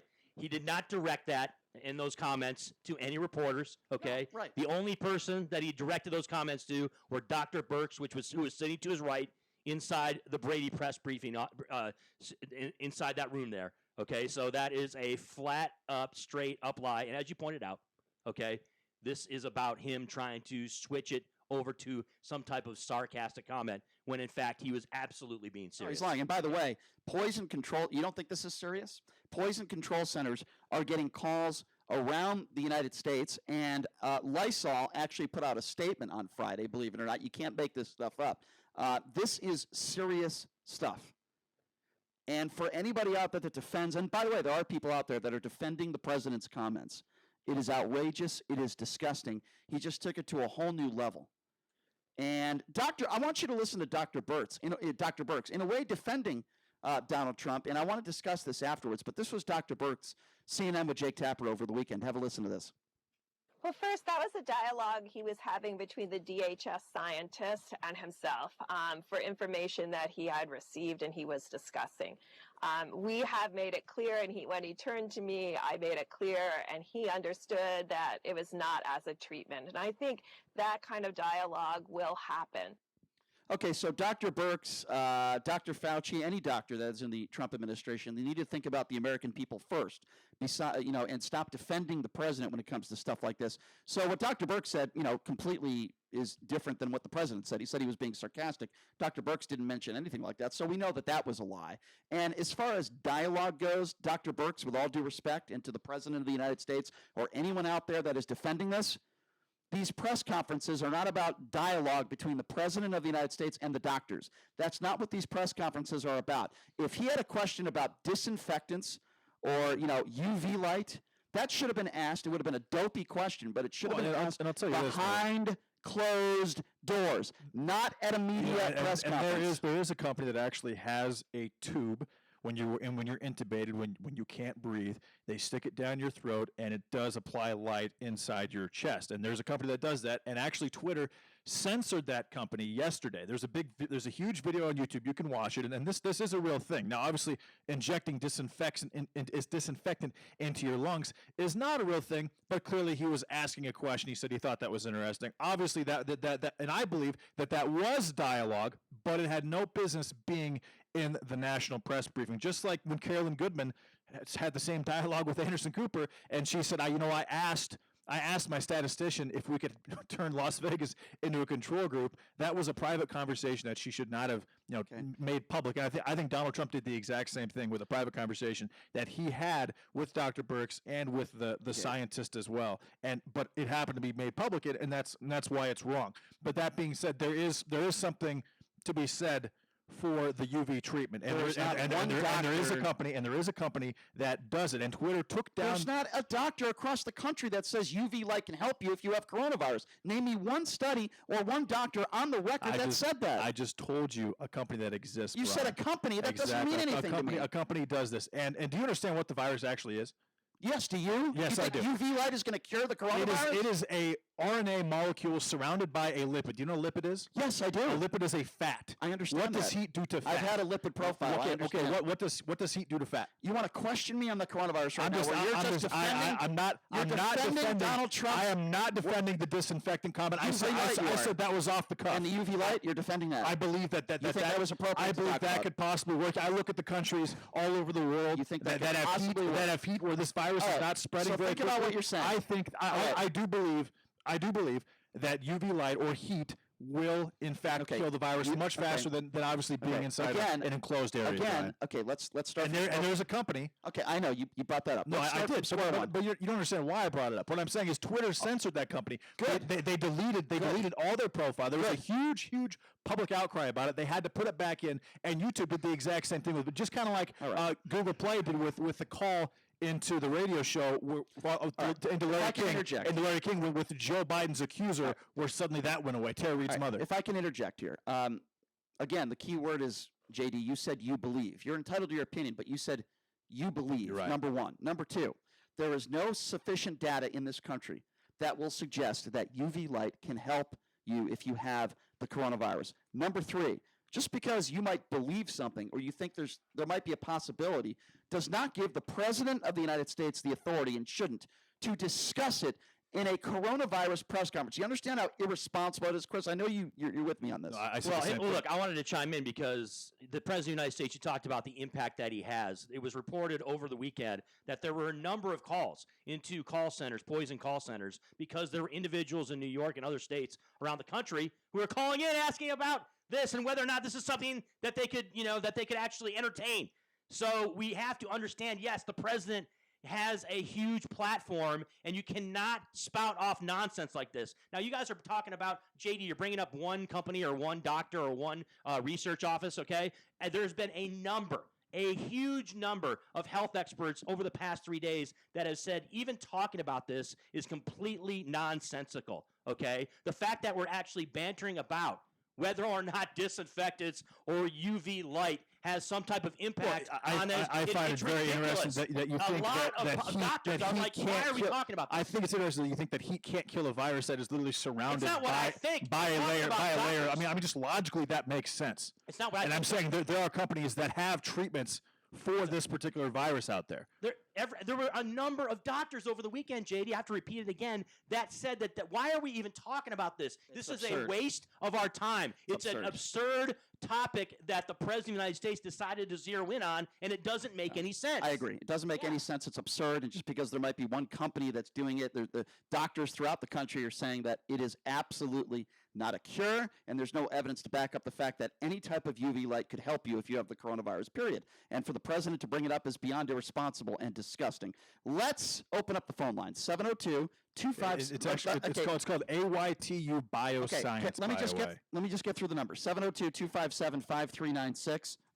Again, 702-257-5396. I mean, what about silver? I mean, it's Wayne Allen Root that said that worked. So should we be quoting him, the putts? Should we be quoting Wayne Allen Root about that silver? I recall he got a letter from the Attorney General of New York. It was called a cease and desist letter. A putt. Yes, thank you, Mr. Wayne Allen Root. 702-257-5396. That's my favorite drop so far. Let's go to Ron. Ron, you're first up in the Vegas take. What's going on? Hey, Brian. Hey, I want to apologize to you guys. I lost the signal, so and I know how frustrating that could be. With I really honor you guys' show. But anyways, let me start with two things. I just want to say that would be a dumb question for you to ask me who my favorite local and now national host would be, which would be obviously you. Okay, even though I do side with JD quite a bit, you're just dude, you're my hero. Hey, can I just tell you something real quick, Ron? So JD just had a big smile because he thought you were talking about him. No, it wasn't. Oh, okay. And then his smile, his smile quickly wiped off his face when you said me. So I just wanted to give you a visual. Go ahead. I'm sorry, Ron. Go ahead. Okay. Even though Chris was called a water boy, which was kind of funny to me. It is funny. Look, I think it's funny too. It's not true though. Well, let me tell you something. I do side with JD because me and Brian are opposites, but we have respect for each other. That's number one. Number two, I do side with JD. Okay, but remember that woman that just called that said you should be a Democrat. You see, Brian. You see, I told you you're undercover. You're undercover. No, I'm not undercover. And I love you. No, here's the deal. Here's why Ron. people think Brian is a Democrat.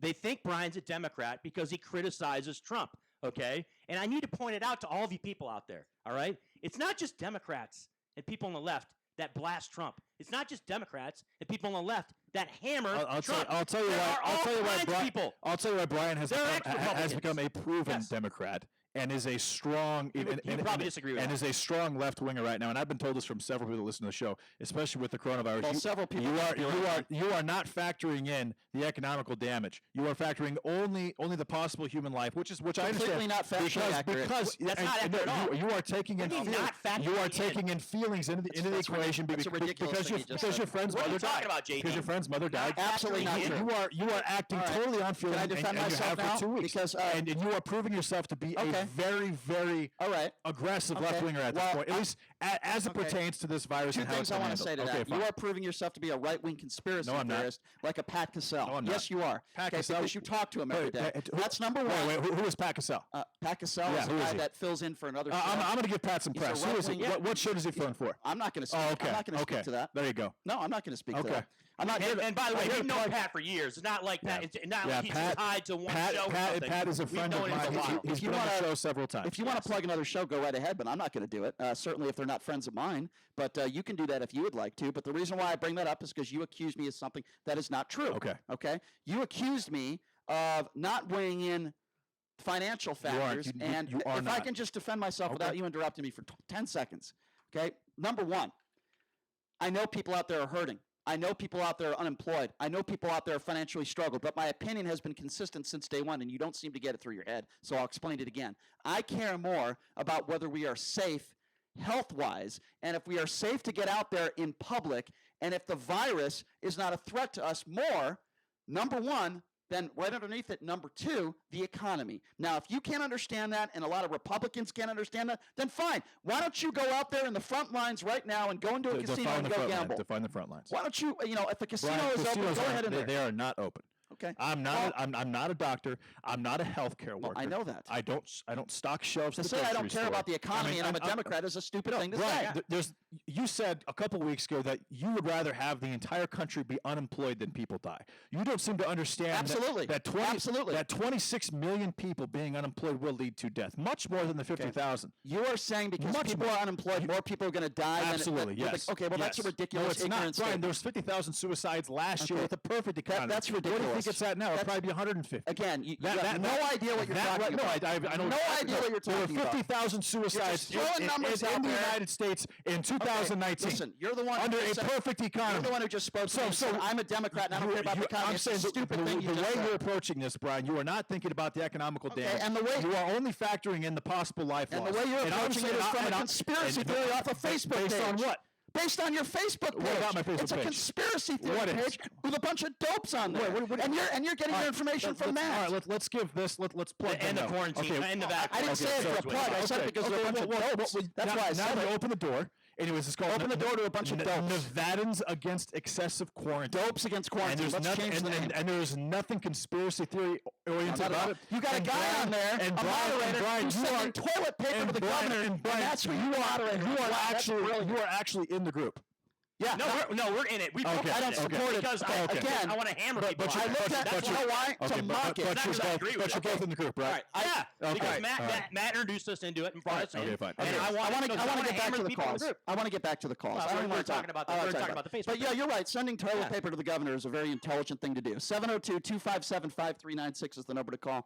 Again, 257-5396. Let's go to John. John, you're next up in the Vegas take. Hey, what's up, John?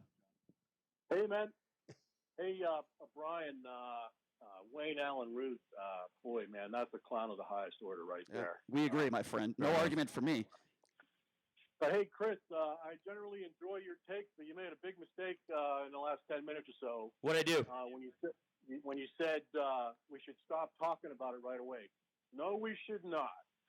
Even some of the, people on the far right that are just totally detached, uneducated whites, which is a huge part of Trump's constituency, who live in their mom's basement and play games all day, they can understand when Trump gets up there and says we should maybe consider injecting bleach, that he's really a snake oil salesman.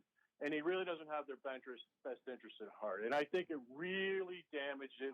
I think he did considerable damage last Thursday. And I would play that over and over and over. Yeah. And then for him to come out Friday or yesterday or Saturday, whatever, and say I was being sarcastic. Really, Donald? In the middle of a pandemic, that's your go-to move is sarcasm? So I think You guys seem pretty young. Do you guys know who Dandy Don Meredith is? I do not. No. Well, no, I've heard that. You talking about the ex-football player? I've The guy, heard that name before. the guy that used to be on Monday Night Football? Was he a Raider? Oh, yeah. You talking about the guy that was the host of Monday Night Did Football? he play for the Raiders? Yeah. Cowboys? No, he played for the Cowboys. Okay. Okay, yeah. So I know Don Meredith. What, like 65, he's 70? He's a little bit Okay. before your time, Okay, JD. Yeah. He was the Monday Night Football announcer. Right. When the game was in back, when the game was over, he would sing a song. Turn out the lights, the party's over. Yes. That was actually very good. Yep. I hope you're right. I like it. When it, And you know what? Hey, promise me this. If Donald Trump loses in November, we're going to have you on the show to sing that song, okay? And then our ratings will drop 60%. Yeah. So JD and Brian, basically the caller, what he's saying is that we should just let Donald Trump talk because he'll hang himself. Right, exactly. Basically, that's what. I want to give a little information. Yes. This A2 Bioscience actually has an exclusive licensing deal with Cedars-Sinai Medical Center, which is a very, very big hospital. It's one company. And the center has developed and is testing a UVA heal light designed to be inserted via a catheter inside the trachea to kill pathogens, including the coronavirus. So this is very real. Well, that part of it, one outfit. That part of one it. place, No, right? Cedars-Sinai is a company for research. multi-billion-dollar But it's hospital. one- It is a very, very well. Yeah, they have the exclusive rights, and it's being FDA approved. Just letting you know. So that is taking place as we speak. All right, let's take some more calls. As far as injecting disinfectant, I agree. Completely ridiculous. We went over I'm that. disappointed that he made that statement. Let's take some more phone calls. 702-257-5396. Kyle, you're next up. What's going on? Hey, what's up, Kyle? Hey guys, how you doing today? Doing great. What's on your mind? Hey, I'd like to make 2 points here. One is this talk about this drug package that everyone's talking about. It's good, it's bad. The malaria drug with the Z-Pack and the zinc. Hydroxychloroquine. Yep. This drug has been out since the Vietnam War. I know, I'm a Vietnam vet. They gave it to us over there so we didn't get malaria. So it's been around for over 50 years, fellas. So Thank you for the service. Thank you. Yes. The point on this is the only people that really cannot take this drug are people with heart conditions. That's true. If they have a pacemaker, they have something wrong with their heart, they should not take this drug. That's pretty much documented. Other than that, the drug can be taken. There has been thousands of people that have taken it and have recuperated from the fact that they took this. Now, is there scientific proof that it doesn't work on everybody? Absolutely. Right. But it does help some people. When you say help, there's also it's not a panacea by any means. It's not a cure all, and the fact that that's been discussed as it's totally not true. I completely agree with that. Correct. It is not a cure to fix all, but in many cases, if you're laying in a hospital bed and you're on a respirator and this is what you can take, you're not going to convince those people that took that drug that had a full recovery. Let me just chime in real quickly, if I may. The largest study that has ever taken place with this drug in regards to the coronavirus and what it can do if it can help you was done in this country. And in that study, it showed. In that study, where was it done? I'll tell you in break. In this study, when it was showed, it showed that it actually could hurt you more than help you. And that was the biggest study to this date of this drug. Now I think we should probably wait and get a little bit more information before we automatically assume that this drug can help people, not cure them, but help them. It's just there's not enough information He's available. saying that it has helped people. And I will to this. I'm in touch with a hospital executive, an administrator, who talks about on a consistent basis, and he actually sent me a prototype of what is being done in Las Vegas hospitals to treat COVID-19. And hydroxychloroquine and azithromycin are both being included, but there's 3 different EKGs, which is a heart test, that you have to take every couple of days when you take this medicine. So they're going through the proper safeguards to make it work, but it is being used widely. And if you look at the death rate in Nevada, it's a little less than 4%. So you think it should be prescribed by a doctor, correct?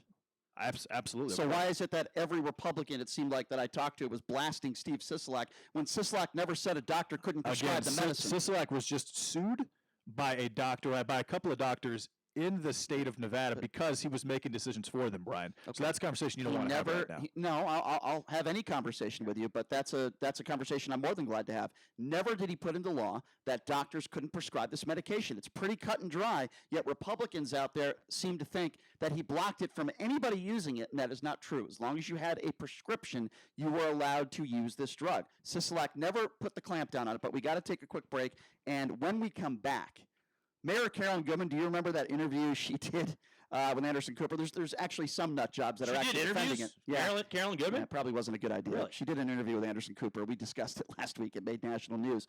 Well, she did a few more interviews, and now she's doubling down on some of her ignorant remarks, this time talking about how she believes heat can kill this virus. We're going to discuss that when we come back. The Vegas Take, 101.5 FM, 720 AM, KDAWN.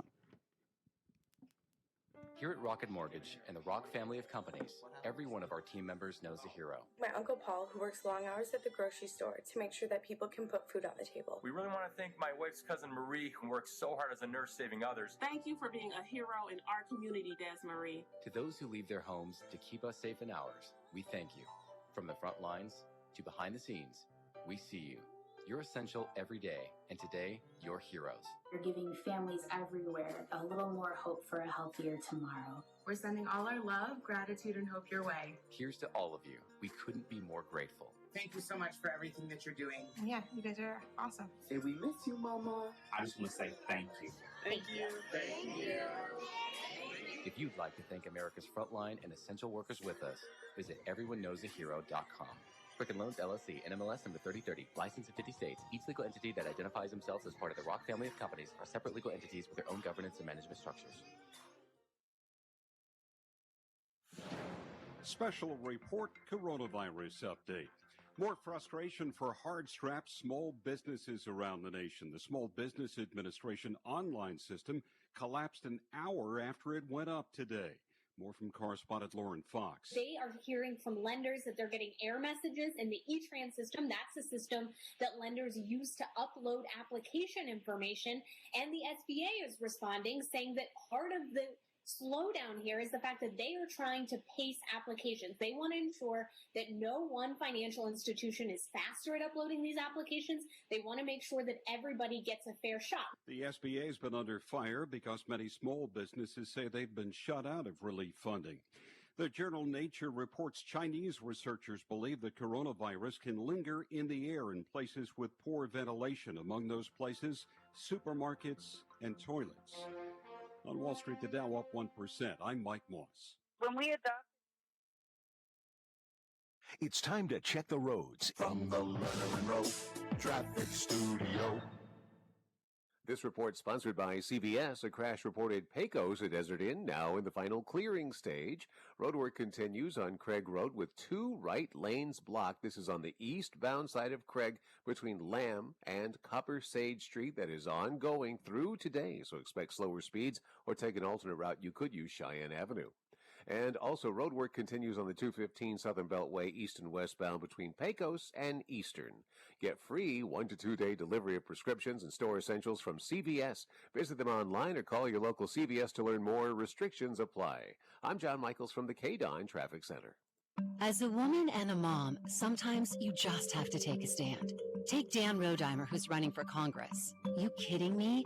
Rodimer's violent criminal record is an immediate disqualifier. Rodimer has been arrested for violent assaults 3 times.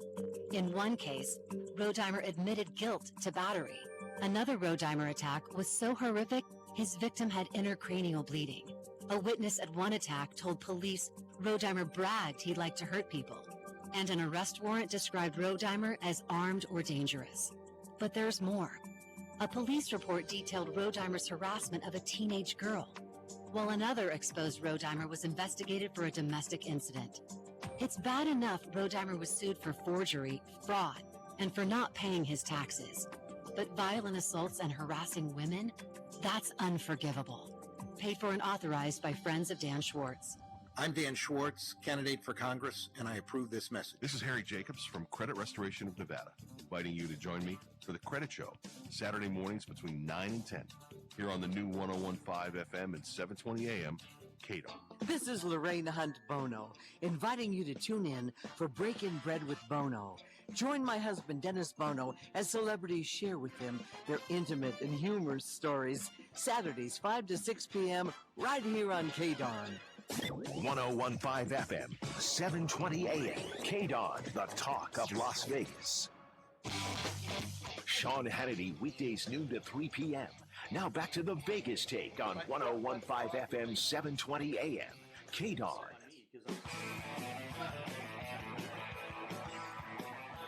All right, welcome back. It is the Vegas Take. Sharp and Shapiro. Shapiro powering through on a Monday here. Yeah. Pretty impressive. I mean, I'm not gonna lie to you. I'm pretty impressed. I think, thought you were gonna be a goner. To be honest with you, after the first hour. Not feeling too good, but as you know, I do attack people. You don't from sound time bad. to time. You sound okay. And you do. There was somebody mutual that we know, right, that said that bragged about mass shootings being down, even though gun sales are up, when nobody is gathering in the masses, and he bragged about that on social media. That's somebody that I'm going to make fun of because it's very ignorant. And but you know who you are out there. Yeah, you know who you are. But anyway, I want to talk. I think it's sound logic, actually. Yes. Yeah, it's very logical. I know you don't believe it is logic. Yeah, okay. Anyway, I want to talk a little bit about Mayor Carolyn Goodman. Carolyn Goodman did an interview with Anderson Cooper last week, and it became viral. And as I'm watching the interview in real time, it was after our show. Stein, was it Wednesday or Thursday? It was Wednesday, right? Wednesday. And I'm watching it with Stein, and I said to him, I looked at him, and I said, this is going to be huge, because she was saying things that I couldn't believe. And not in a good way, right, Brian? In a bad way. Not in the good huge that Donald Trump says. Yeah. So I didn't think she would be – I thought she would kind of stay away from social media after that interview. I thought she would just, keep a low profile. Well, I was wrong, because now she's saying without any definitive evidence that the city's warm weather will allow it to be at the forefront of America's reopening. That's what she tweeted out. Completely ignorant, and it's wrong. And there's a lot of people that are continuing to blast her because she's keeping her name in the news. It was even some of the ladies of The View that are ripping Mayor Goodman. And by the way, they're not all Democrats. Meghan McCain did as well. But let's start with Whoopi Goldberg. Here's what I never thought we'd see the day where Whoopi Goldberg was talking about Las Vegas Mayor Carolyn Goodman. Guess what? I was wrong. This is Whoopi Goldberg in her own words.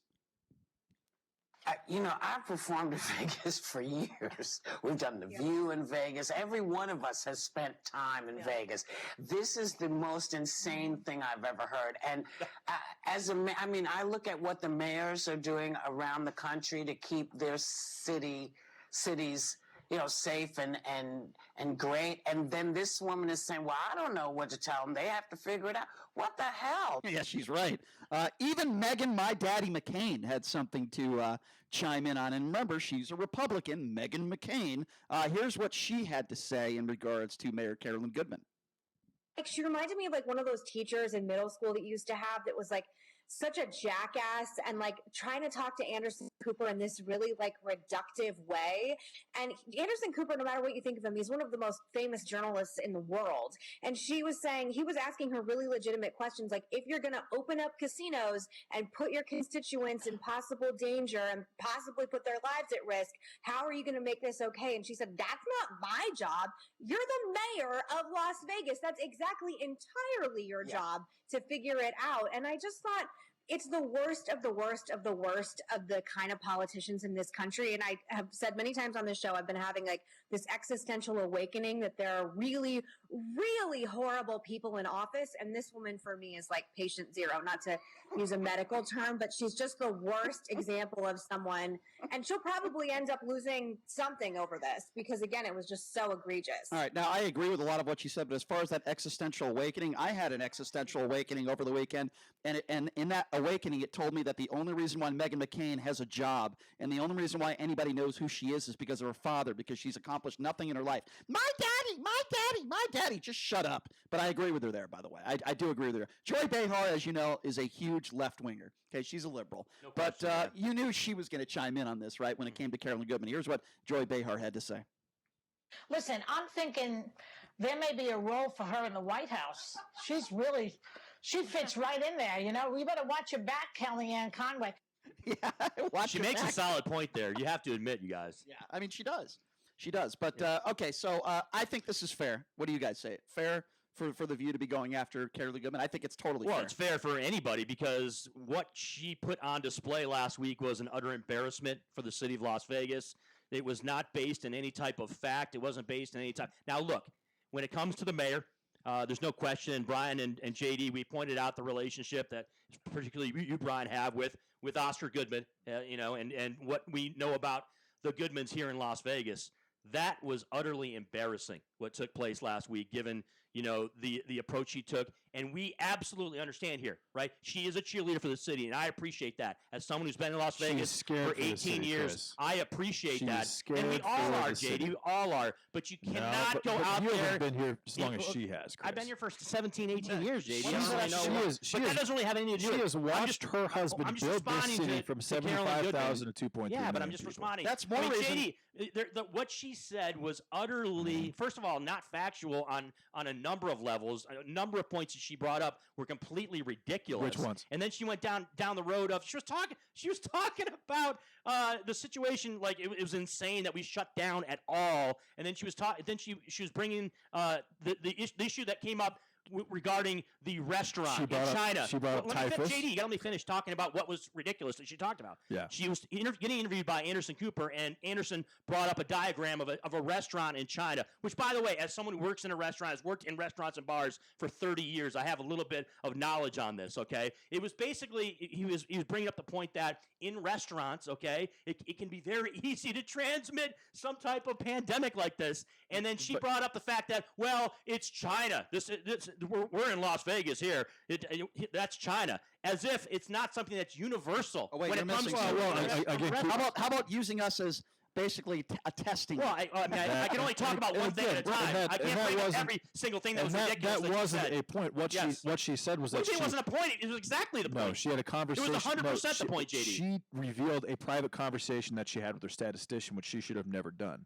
That's what happened there. No. She said, You're wrong, JD. I asked my group if we could be a control group. You're misrepresenting what that's conversation was. That's literally what she said. All she did was yes, it was. It was Anderson Cooper presenting the scenario of a restaurant. He put a floor plan out there and showed talking about something different. You're talking about something No, different. well, I mean, as far as the China restaurant, I don't believe anything coming out of China in regards to this virus. I'm just making the point that it was ridiculous what you said and it was absurd. But that's all I'm trying to point out. But after what happened with the World Health Organization and with the actual reporting, the misinformation of the cases and the deaths and everything that we know that China actually was But that has something to do with how she responds on national TV. I have no faith in a diagram coming out of China under those circumstances. And JD, that has nothing to do with how she responds on a national platform as far as Las Vegas. Setting up Las Vegas to be a control group, what I'm saying is she had a private... Another ridiculous thing.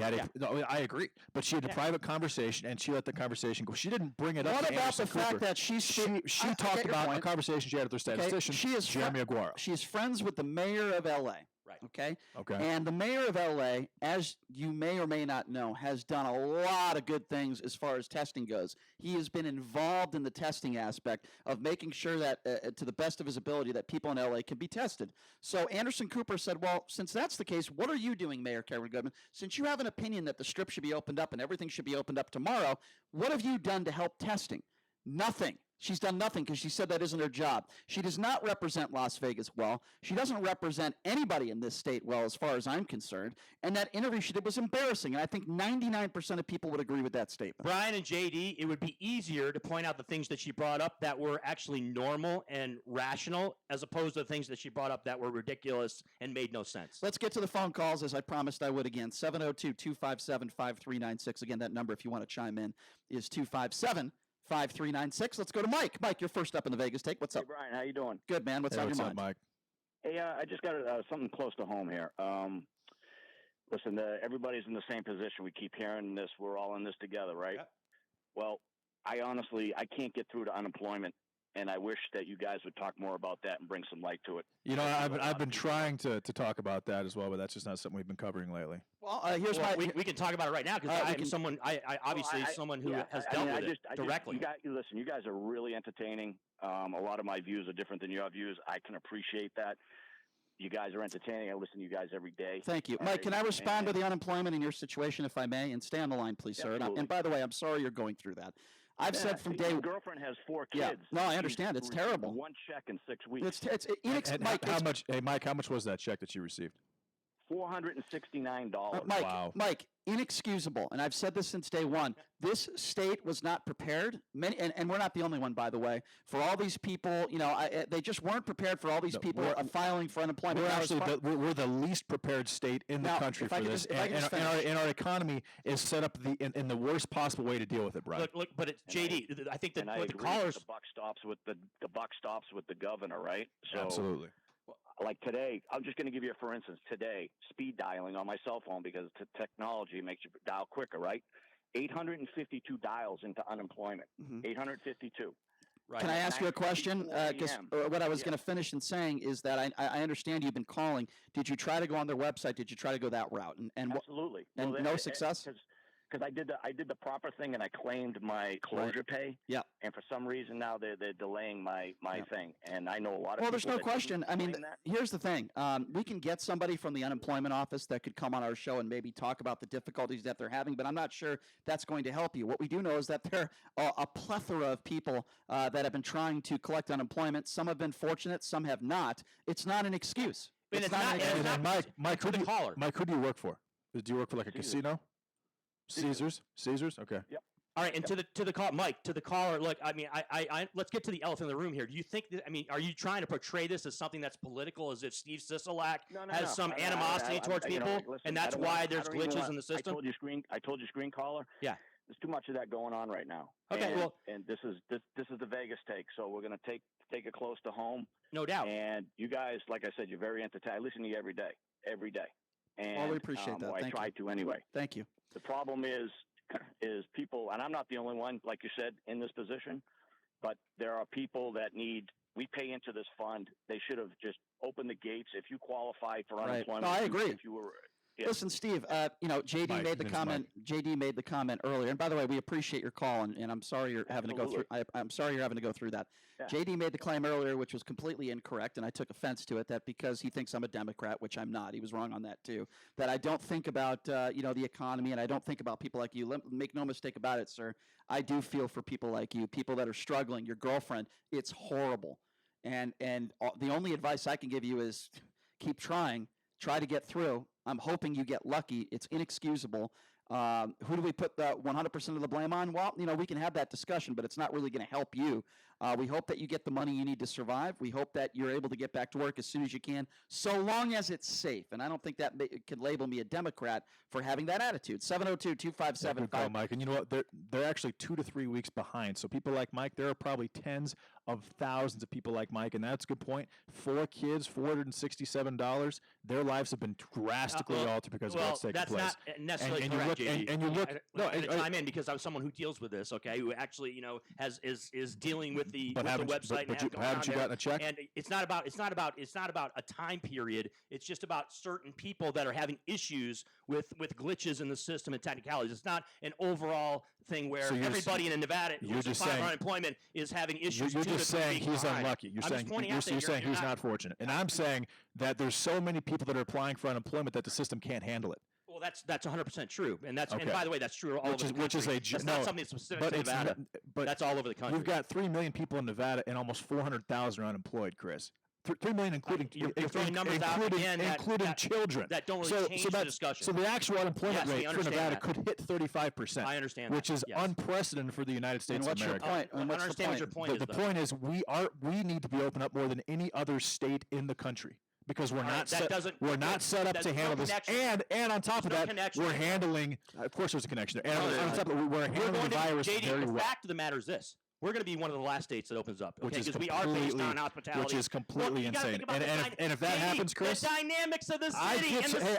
I got you at the Strip. We're not going to open up first. I'm not talking about the Strip. I'm talking about the local businesses outside of the Strip. The Strip owners, they have money. Okay. Sheldon Allison's worth $37 billion. You know what the beauty of this is? MGM's got $3.8 billion in cash. I'm talking about the guy that's got 20 employees who can't work right now, who can't do anything, who's got his entire life savings into his business. So let's put got a lot of those people. We're talking about the in Las problems. I'm Vegas talking in about what's going to particular. happen in reality, okay? And I'm saying in reality, on hospitality. in reality, Chris, all the money that comes through sales tax is used to pay for the city employees and the state employees and the county employees. Yes, you made this point on social media yesterday. You're right. And what did I say? There's a number of things that are wrong with it. And what did I say? Okay, because you're acting like it's something specific. I'm saying the city is going to be so broke that we can't afford police officers, and every single business and every single unless federal financing comes through, which $9 million did come through yesterday in federal grants for police officers. There are no full-time. That happened. That did take place. Have any full-time police officers? No. 110 police department employees were laid off last week. Yes, part-timers. And right now we're expected to lose $1 billion over the next year. And even after all this, after the $70 million in expected cuts, we'll still be behind $156 million. So there's one city that needs to be, or one place that needs to be open. It's Nevada, and there's one city. It's Las Vegas. And I think if this continues, we're going to open up on our own. 257-5396 is the number to call. Let's go to Steve. Steve, you're next up in the Vegas state. Hey, what's up, Steve? Hi, guys. Enjoying your show. If you can give me just a couple of minutes about isolation, a few things. If you isolate, yes, it is good. And I know Brian's going to go crazy. Just relax, man. it is good to isolate to a certain point. Kids that grow up on farms and put dirt in their mouth and around bacteria, they end up with less viruses, diseases as they get older. People who use too much Listerine mouthwash can end up with chronic mouth infections. Wait, are you suggesting kids should put dirt in their mouth and that could help them during the coronavirus? I'm trying to follow you here. They play around bacteria, their bodies develop an immunity. By severe isolation, we are inhibiting the body's natural immunity. The other thing is this, like I said about the mouthwash, people who use that too much, they kill the good and the bad bacteria. There's a delicate balance. And the thing about the UV rays, JD may be right, they use that to purify milk, if I'm not mistaken.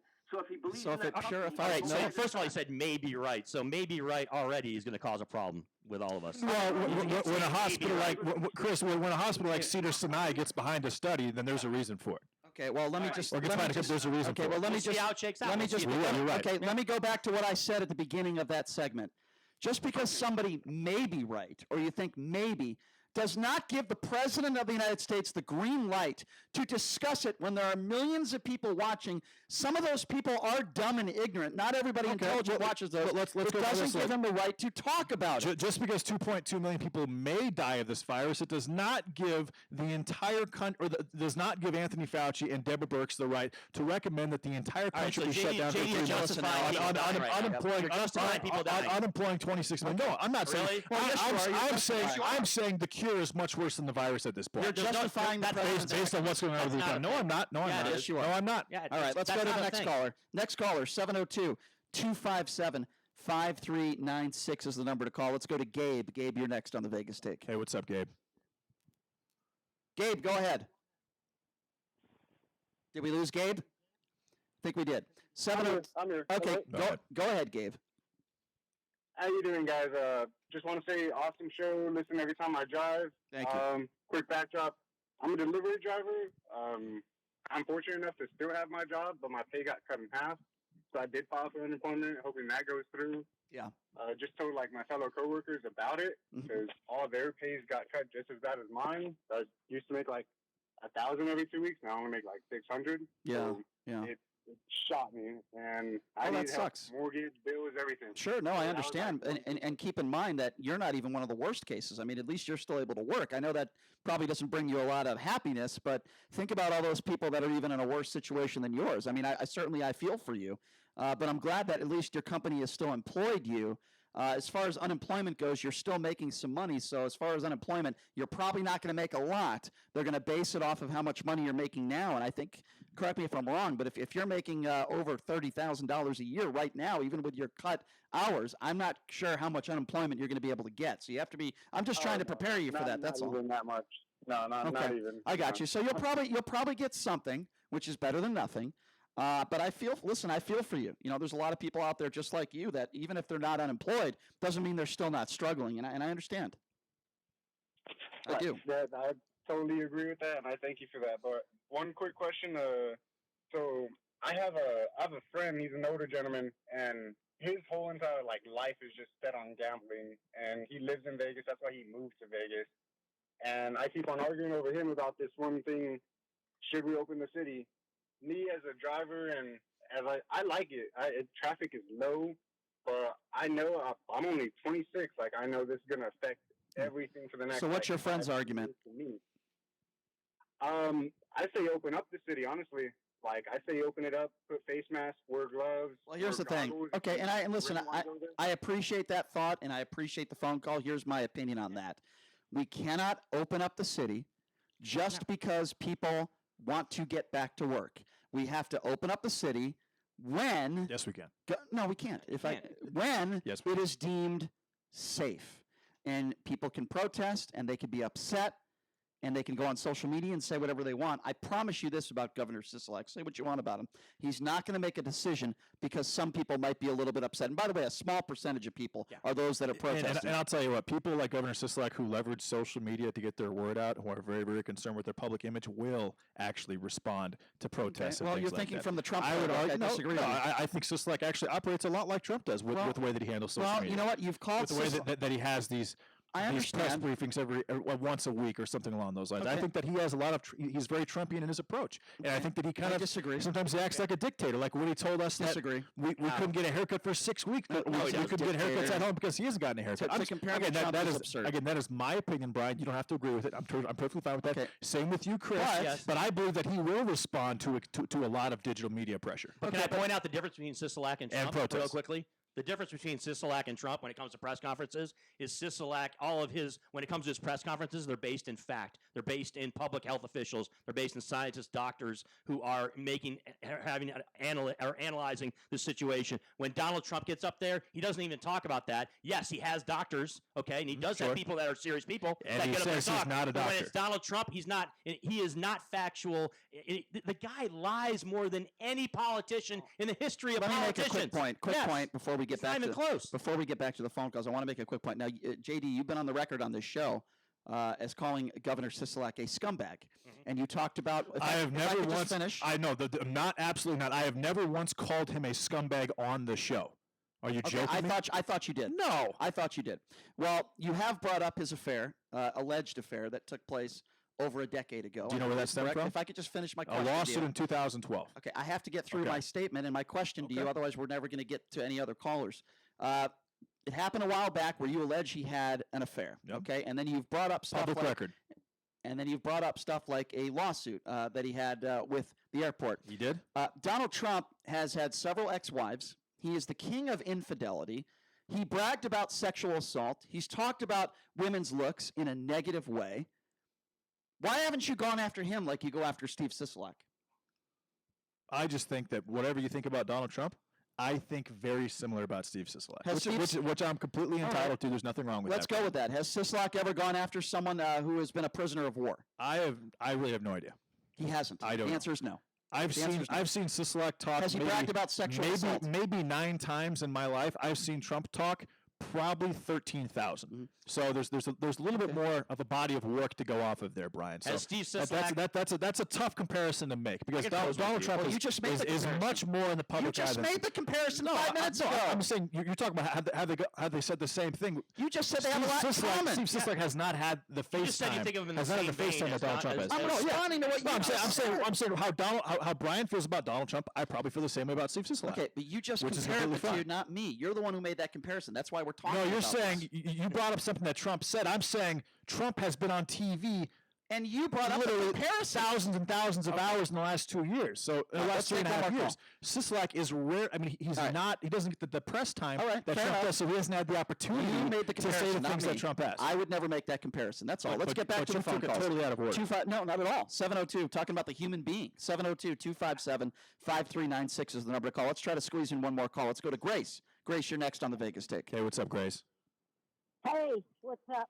Okay, basically, I want to talk about Sisolak. And I'm not saying we should open up the whole city and the casinos, but I think you have to use common sense towards opening Vegas and closing all the beauty shops when you could do, or haircutting things. You do common sense. I just went into Siena Deli, only 4 people allowed in at the time. Everybody did social distancing. Why can't they be used in opening other businesses that are having hard times? Okay, let me pose this. So you brought up certain businesses, right? You brought up the beauty salon and barber shops. How in God's name can we open up these actual businesses where you can absolutely not practice social distancing? You can't do it. Why you can't. you practice social distancing? You only allow somebody. You can't do it.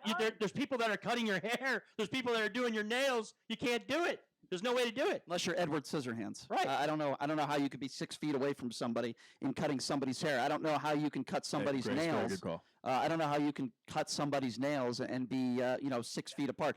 That just doesn't make any sense. When the doctors, the scientists are telling our politicians it's safe, then we reopen those things. It's as simple as that. But we got to take a break. When we come back, we're going to be talking to a man by the name of Ryan Sheltra is his name, and he is the owner of a casino called Bonanza Casino. It's located in Reno. Now, we've heard all these horrible stories about how the government is not able to help some of these small businesses. Well, here's an example of somebody in Reno where the government has helped, and it will save his casino. We're going to hear from him coming up next. So we'll take a quick break, and we'll be back after this. And I have a feeling we'll probably be taking some more phone calls as well at 702-257-5396. Take a quick break. Be back right after this. It's the Vegas Take, 101.5 FM, 720 AM, KDON. When we adopted Buddy, we didn't know that he has to eat sitting up. Sit up. So just put him down.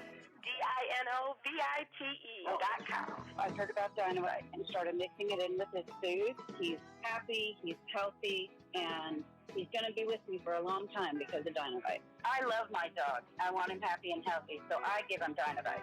You won't believe how happy your dog will be. I get my Dynamite from DINOVITE.com.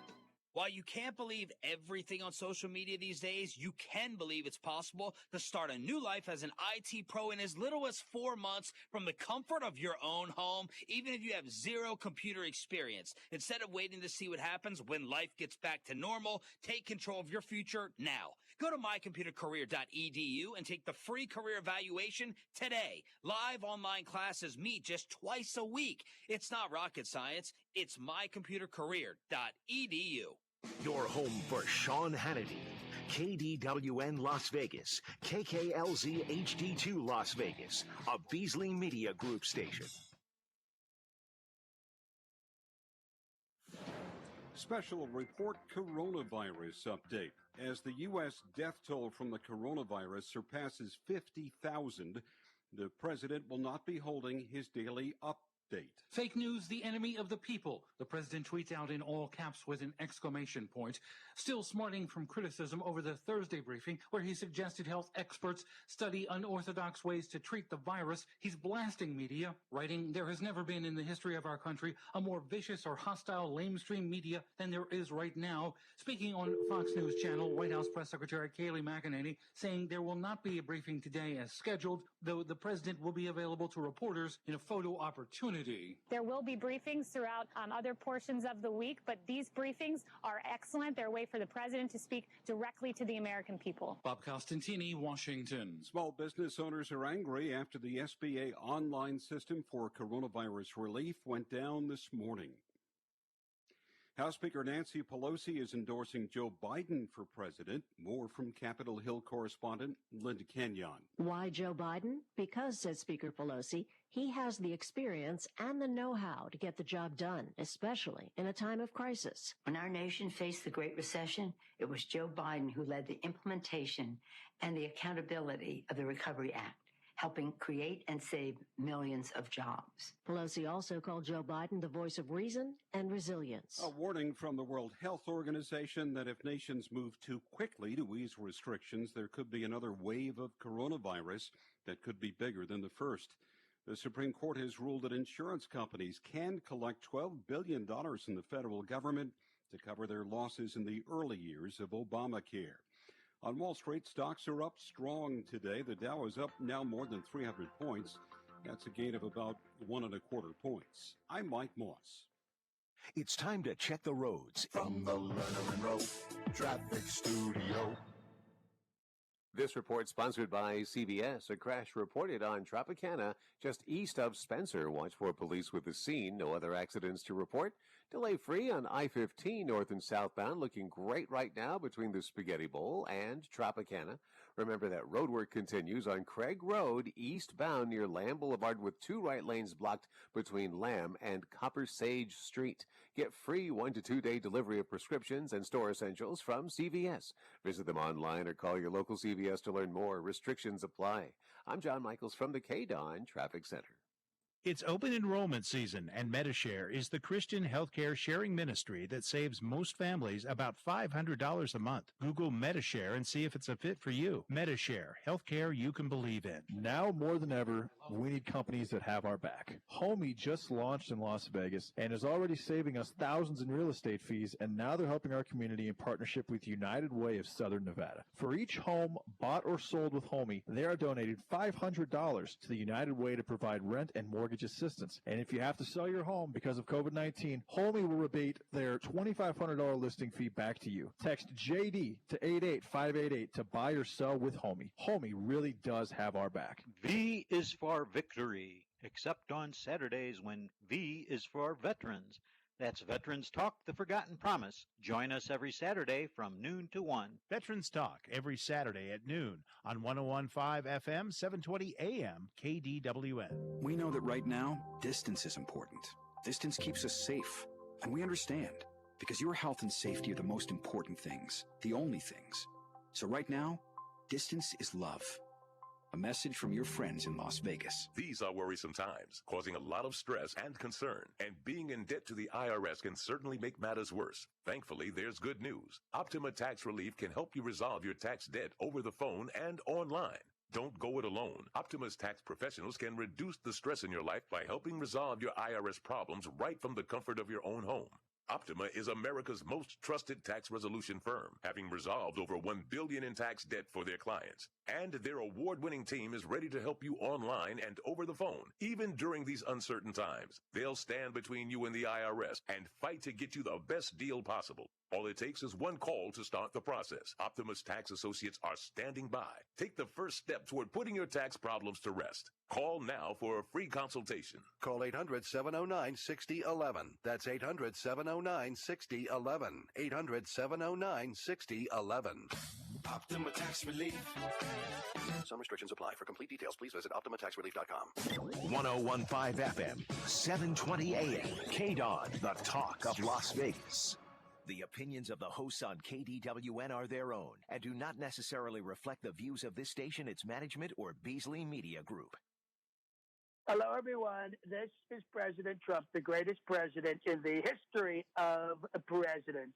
And the only show I listen to is the top-rated show, Sharp and Shapiro. They are the best.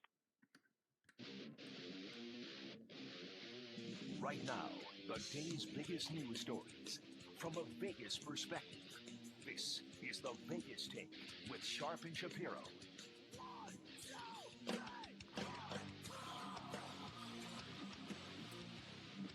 All right, welcome back. It is the Vegas Take, Sharp and Shapiro. Glad you could join us on a Monday. And by the way, we'll try to take some more of your calls here in just a little bit.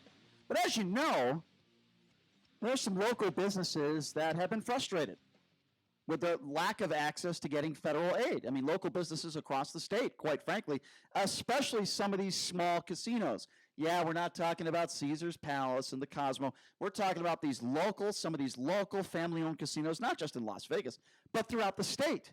The guy we have with us on the line right now has had some help, and it's a positive story. His name is Ryan Shelter. He owns the Bonanza Casino, which is located in Reno. Ryan, I appreciate you coming on. How are you? Good morning. Thank you. Doing excellent today. So before we get to how you did receive federal aid, can you tell me a little bit about your casino? How long have you owned it for? How big is it for people that are unfamiliar with it? Just give us a little background on your business. Yeah, sure. We're a family business. My father started it in 1973, so about 48 years ago. And, we've been family controlled the entire time. I've got 180 employees, about 400 slot machines, a small pit, steakhouse, a coffee shop, and 3 bars. That sounds fun. Up until the shutdown, we had never closed our doors in 48 years. Wow. And when Governor Sisolak ordered us to close, I didn't even have locks on my doors. Oh, wow. We had to figure out how we could secure the premises Yeah. with about 5 hours of notice. It was Wow. scary for us, scary for everybody. Sure, of course. Well, that sounds like a fun spot. If I'm ever out there in Reno, I'll certainly have to check it out. So let me ask you this: as soon as all this went down, and you were told that you had to close your doors, I would imagine you were freaking out a little bit. I can imagine like you said, 47, 48 years, your casino's never had to close its doors. What kind of emotions were you going through at that time? And just give us a sense of what you had to go through. Well, the first thing, I had to immediately secure our assets, and it was difficult because the governor ordered all the casinos closed at about 5:30 at night, and when he made the statement, and we were to close by midnight that night, and so it was a difficult situation because every casino in the state of Nevada has all their funds obviously loaded on property that were mandated by gaming to have, and the banks aren't open at midnight. Right. And so from midnight until 9 o'clock the next morning, Yeah. we were huge boxes full of funds without the normal protection we would normally have. Fortunately up in Reno, I have a very good relationship with our city council, and I reached out to them, and I had Reno Police Department on site until we could get the funds out of the building. So that was the first emotion. How do I secure the assets of the company? Yeah. The second emotion, to hit like a tidal wave. When you're in business for 48 years, I have a huge amount of my employees that have been with us a long stretch of that. I mean, employees have been with me 25, 30, 35. I even have some 40-year employees. And, wow. And, we furloughed 150 of the 180 that first week. And just gut-wrenching putting these team members on the street, not being able to protect them. Now, I don't have the financial power of a Wynn or a Sheldon at Addison. Right. Sheldon Addison, at the Sands to protect the employees, to keep them going. We're trying to survive ourselves. But what we did do is we're covering health insurance for the 2.5 months at least past the closing. We've committed to take it through the start of June. We may go longer if we see a window opening up.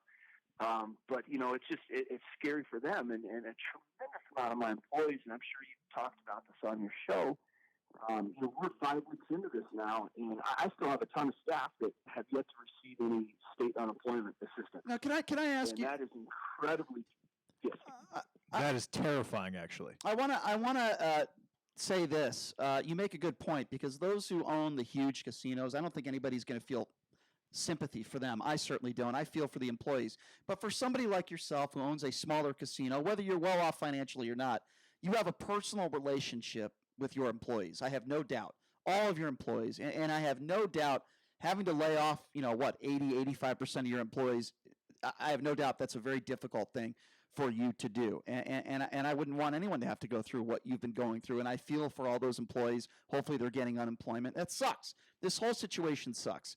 But my understanding is you were able to get some help and some federal aid. And this is a really important part of the story, because in some cases like yours, the government is helping. Can you tell us about how you were able to get the aid, how long the process took, and take us through that? Yeah, well, we haven't gotten the aid yet. We finally got the green light to be able to apply for the aid, and that was turned on this morning. I just got off the phone with our banker, and it hasn't happened yet. We're trying to get through the system to get it.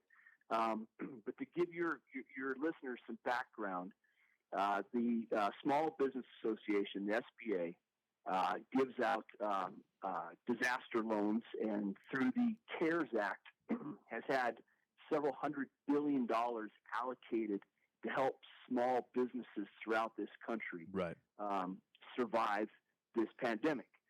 The problem with they have some internal rules that have absolutely discriminated against the state of Nevada gaming businesses, and not just the state of Nevada, gaming businesses in 42 other states as well, and that includes small casinos and racetracks. You're saying casinos with under 500 employees, correct? Correct. Yeah. And I think there's a misconception in Nevada, it's maybe throughout the entire country, that every casino is the size of Caesar's Palace. And, or an MGM. And let me put some real numbers to it for you guys. In Nevada, there are 456 unlimited gaming licenses. So that means 15 or more slot machines, right? More than 15 slot machines. So that's defined by Nevada State Gaming Control Board. So an unlimited license is kind of the holy grail in our industry. If you have that, you can open whatever you want.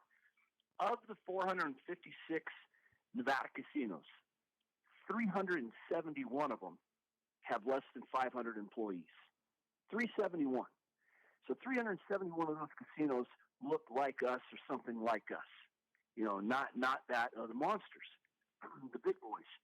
Of that CARES Act, the CARES Act provided an avenue for the big boys to get relief.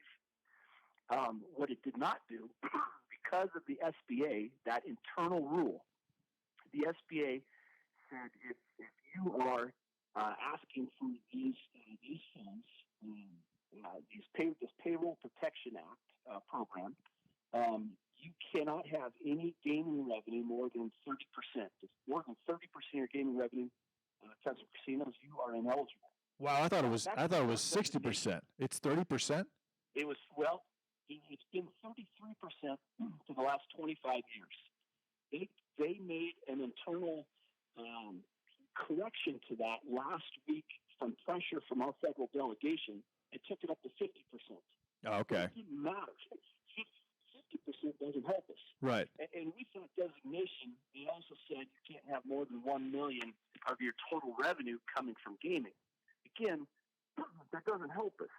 The casinos, the small casinos throughout the state, the vast majority of our revenue, I'd say 85-90%, comes from gaming.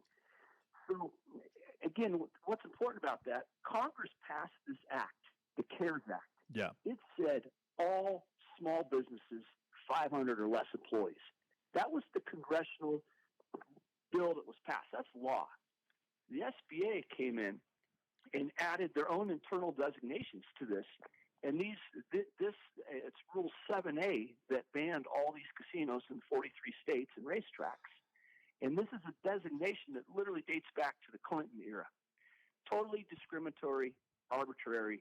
And so it left us out and it left us hanging. So now the Nevada delegation, to their credit, all of them, all our congressmen, women, all of our senators in unison have been putting a ton of pressure on the federal government to change this policy. And I can confirm that we actually had Deborah J. Saunders on the show, and she was in the White House a couple weeks ago during the press briefing, and she asked that specific question. She asked the question, according to the SBA, with PPP, the $350 million, and obviously the extension of the $250, but according to the rules, the current rules, and this is before this was overturned, which I believe was last week, any gaming or any gaming company in Nevada with under 500 employees that has, and she said 50%, I thought at that time, but that has over 50% of the revenue into gaming does not qualify for that. The president looked at her and said, "We'll take a look at it." It sounds like he did take a look at it. So what are you going to? So now that you're able to actually apply for it, what are you applying for specifically? So yes, the original designation was 33. They moved it to 50 after I saw that same interview you're talking about. Now it's been totally lifted.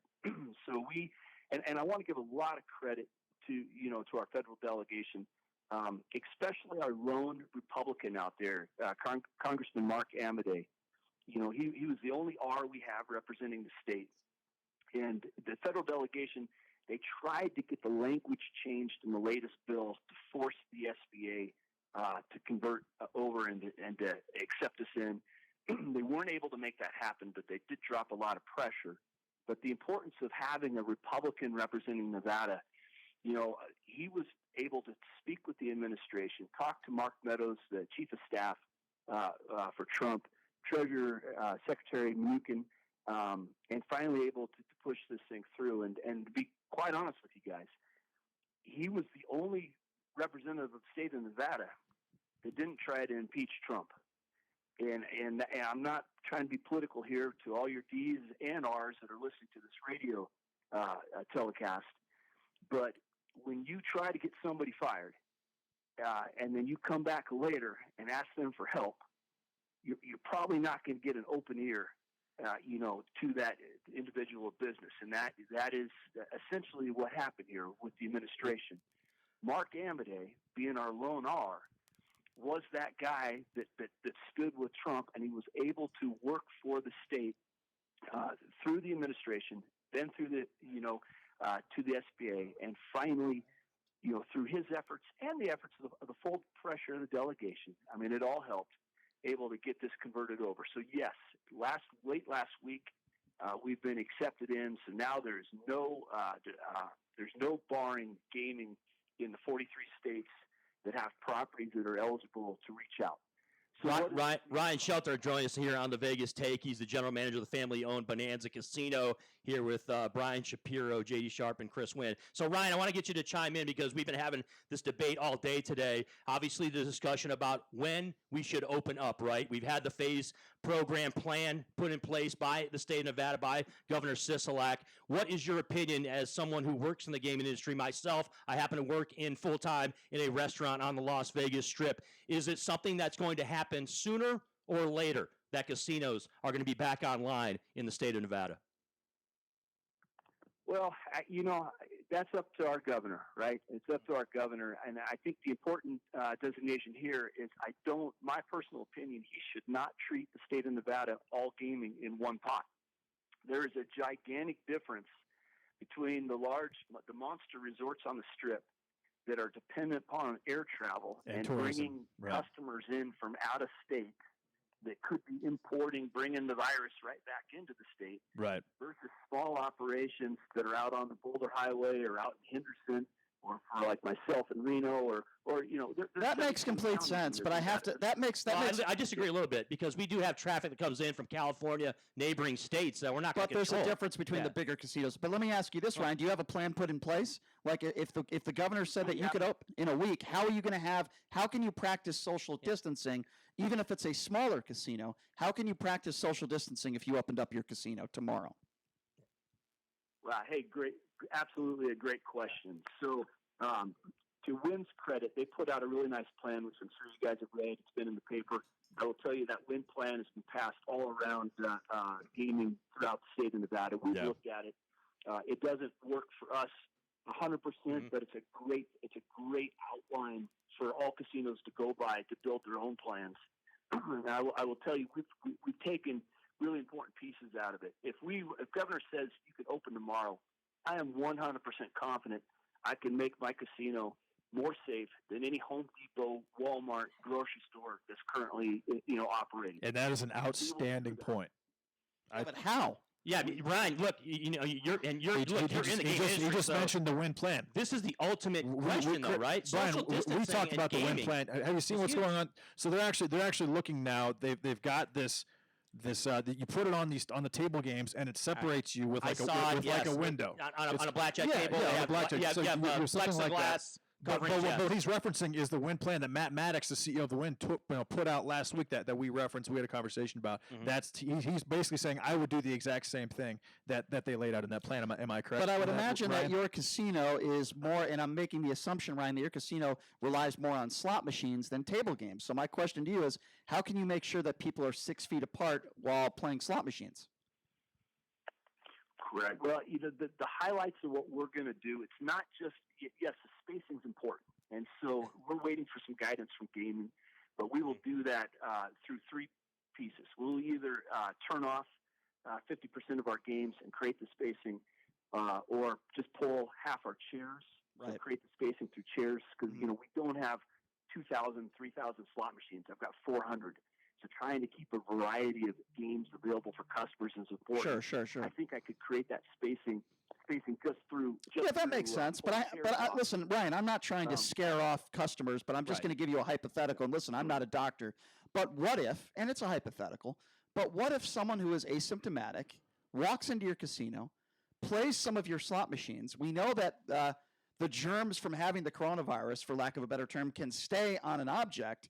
How can you ensure that your customers are going to be safe, even with social distancing, if somebody with the virus that is not wearing gloves coughs or touches one of your machines, and then somebody healthy a minute or two later walks to one of your machines? Do you see where I'm going with that? So that hypothetical question, very fair. And I think you could take that through all businesses through the entire country. Sure. There is no way you can 100% insure anything. Exactly. Right? Well, and so why should someone who has X number of slot machines be asked to do more than a Target or a Vons or a Smith's or a Walmart or a Whole Foods? Because people are going to buy foods. Gambling is not essential. People are walking through there. They're touching things all over the place. I mean, gambling is not essential. But that was any business, though. So you're saying no? Not all businesses are essential. A Walmart, people that are going to shop is essential. I mean, if you go to play a slot machine, I'm sorry, with all due respect, that's not essential. Oh, okay, Brian. But there's a lot of other business besides. I'd love to counter that point for you. Yeah. Okay. You know, the whole world, everywhere I hear is telling me that gaming's not essential. I'll tell you, 100% gaming is 100% essential for the state of Nevada. You're talking from a business perspective. No, I agree. You're talking from a business perspective. I'm talking about putting food on the table. That's all. No. I'm talking about to run the state of Nevada. Yeah, he's saying that without gaming, that there's no sales tax and all these businesses don't exist, Brian, which is true. There's no city employees, there's no county employees, there's no state employees, because the way that the entire state is set up, especially a city like Las Vegas, where we are literally 86% dependent on sales tax coming from gaming, because there is no state income tax and there is no food tax. The entire state. No, you don't understand that though. No, I don't understand that. I do understand. Are you sure you understand that? Yes, I do. Because he is saying that gaming is necessary, especially in this state, for keeping everything running. I do understand which that. Makes it essential, and I agree with that. Okay, but what I'm trying to say is that you cannot convince me that a family that is, or a mom or a dad that is going to the supermarket to buy milk and food for her family or her kids is the same essential thing as a lady walking into a gaming facility and playing a slot machine. And I'll agree with that on a national scale, but what I'm saying is without gaming, that supermarket doesn't exist in the state. And he's saying the same thing, right? Gentlemen, you're both correct. But gaming taxes drive 40% of our state's general fund. So we're not paying for policemen. We're not paying for firemen. You know, schools, you name it, throughout the state.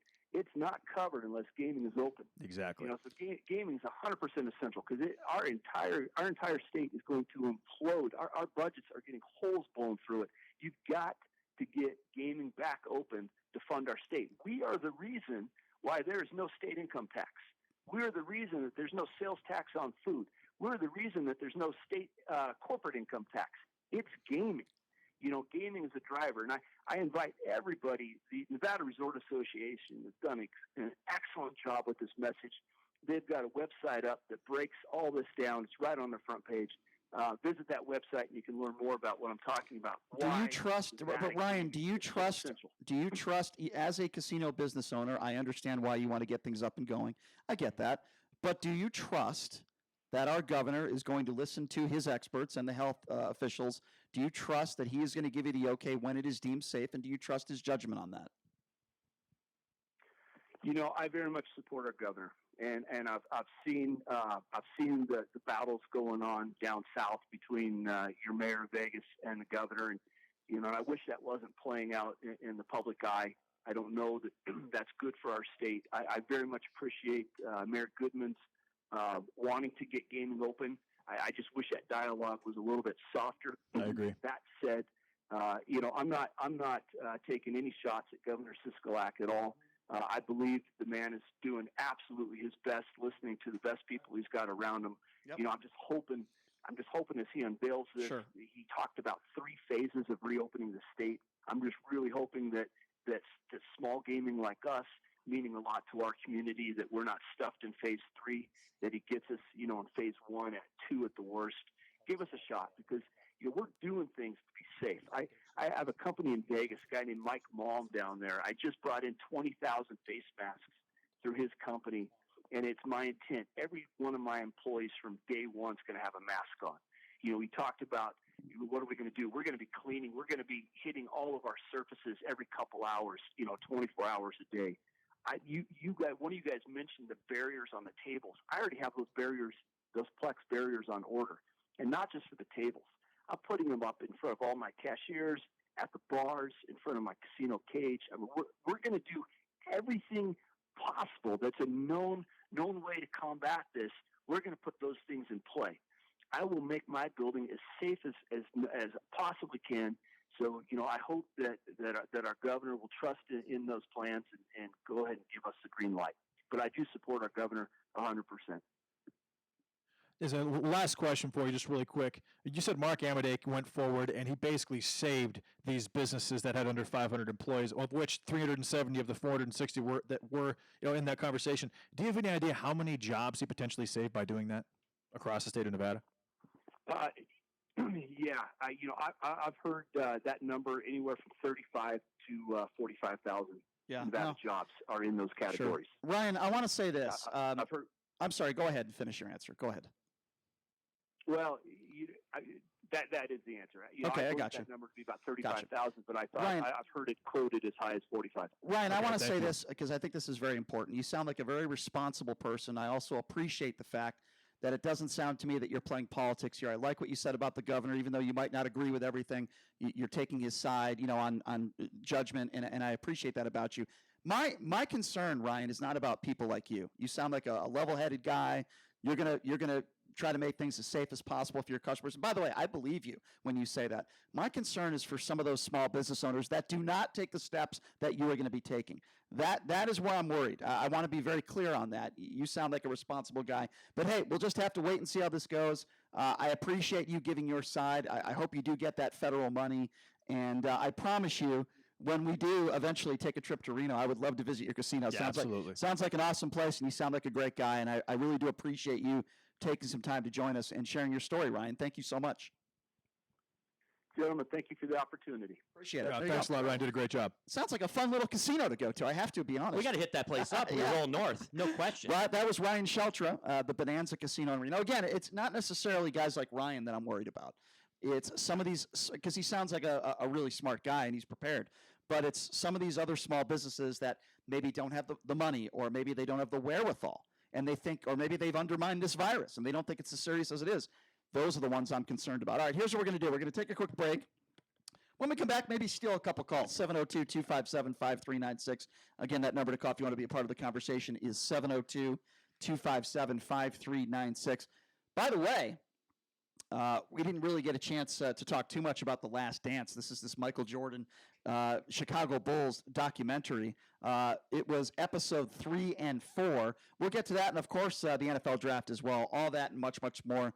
So we're going to take a quick break, and when we come back, also maybe take a few phone calls. Again, that number, 702-257-5396. Also broadcasting live on our YouTube page, which is The Vegas Take. Subscribe on that. Check out our Twitter, @The Vegas Take. My personal Twitter is @I'm Brian Shapiro. So we'll take a quick break. Be back right after this. It's The Vegas Take, 101.5 FM, 720 AM. K-Dawn.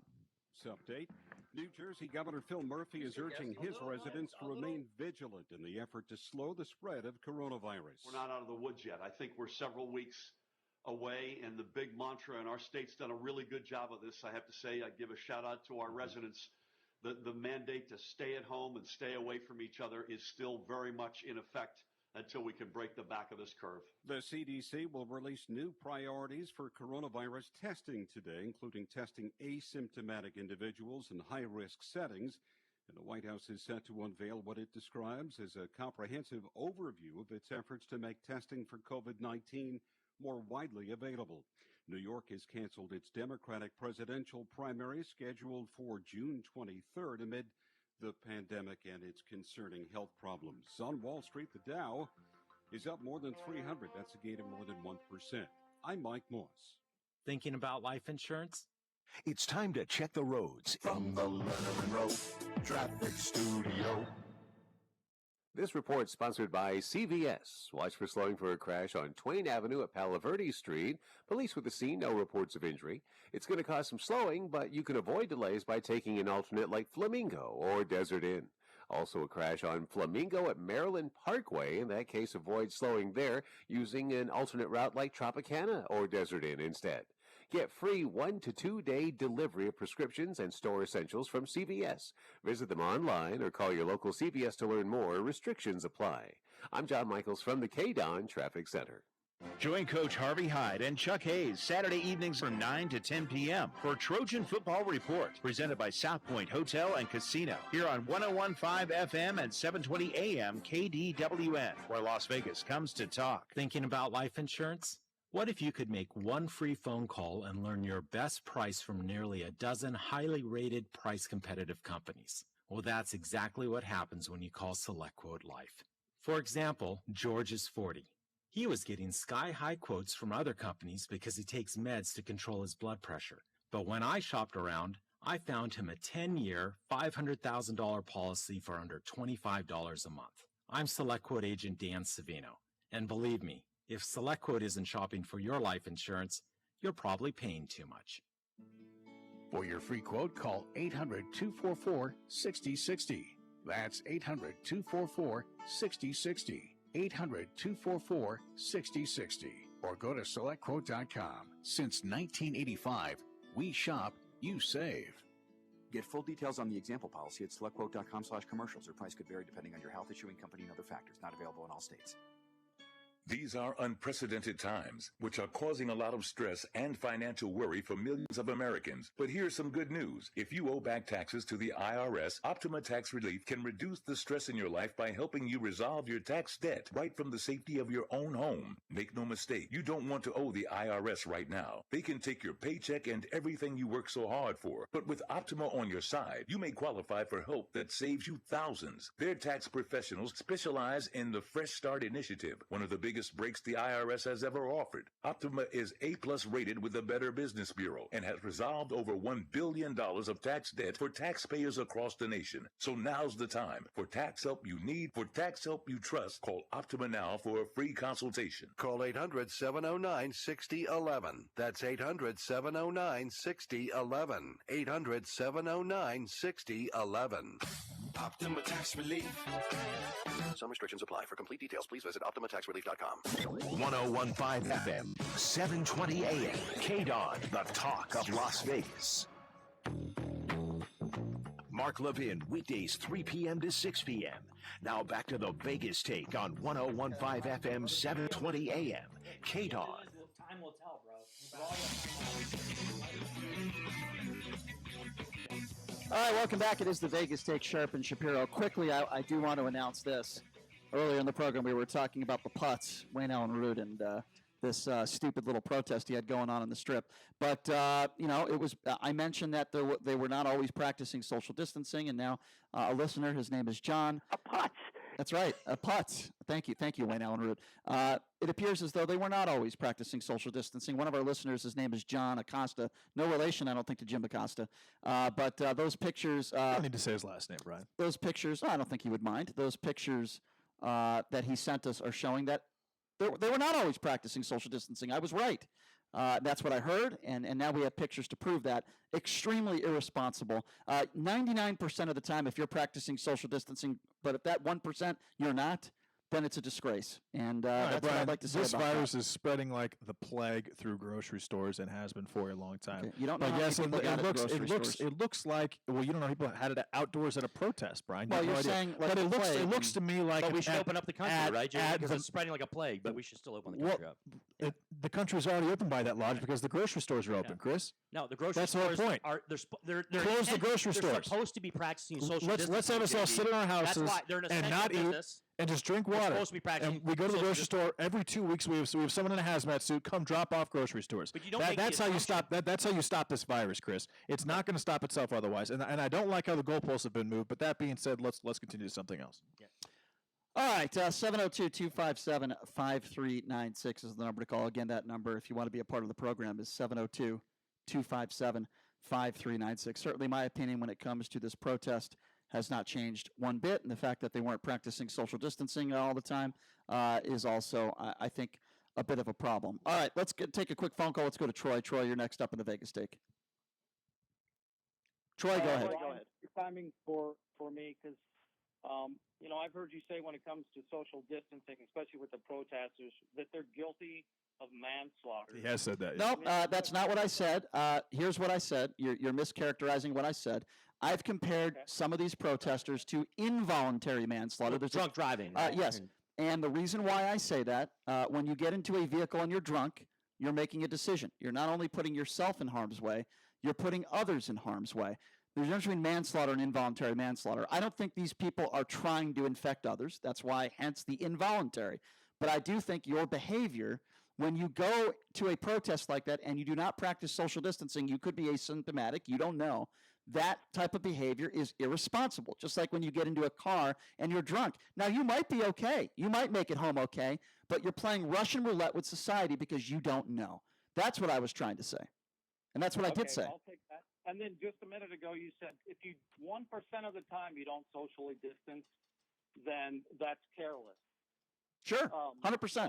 What I heard you guys say last week or the week before was that you yourself, for your show, socially distant. Yeah, Okay, so let me explain I'm sitting 8 inches away from Stein. Let me explain that. A foot away from Chris. Let me and 3 feet explain away you. from Brian. Okay, well, JD obviously doesn't understand what the rules are. It's 10 people or more. So let me explain that to the caller and JD, who says I'm not aware of things, but now I will say you're not aware of the laws. It's 10 people or more.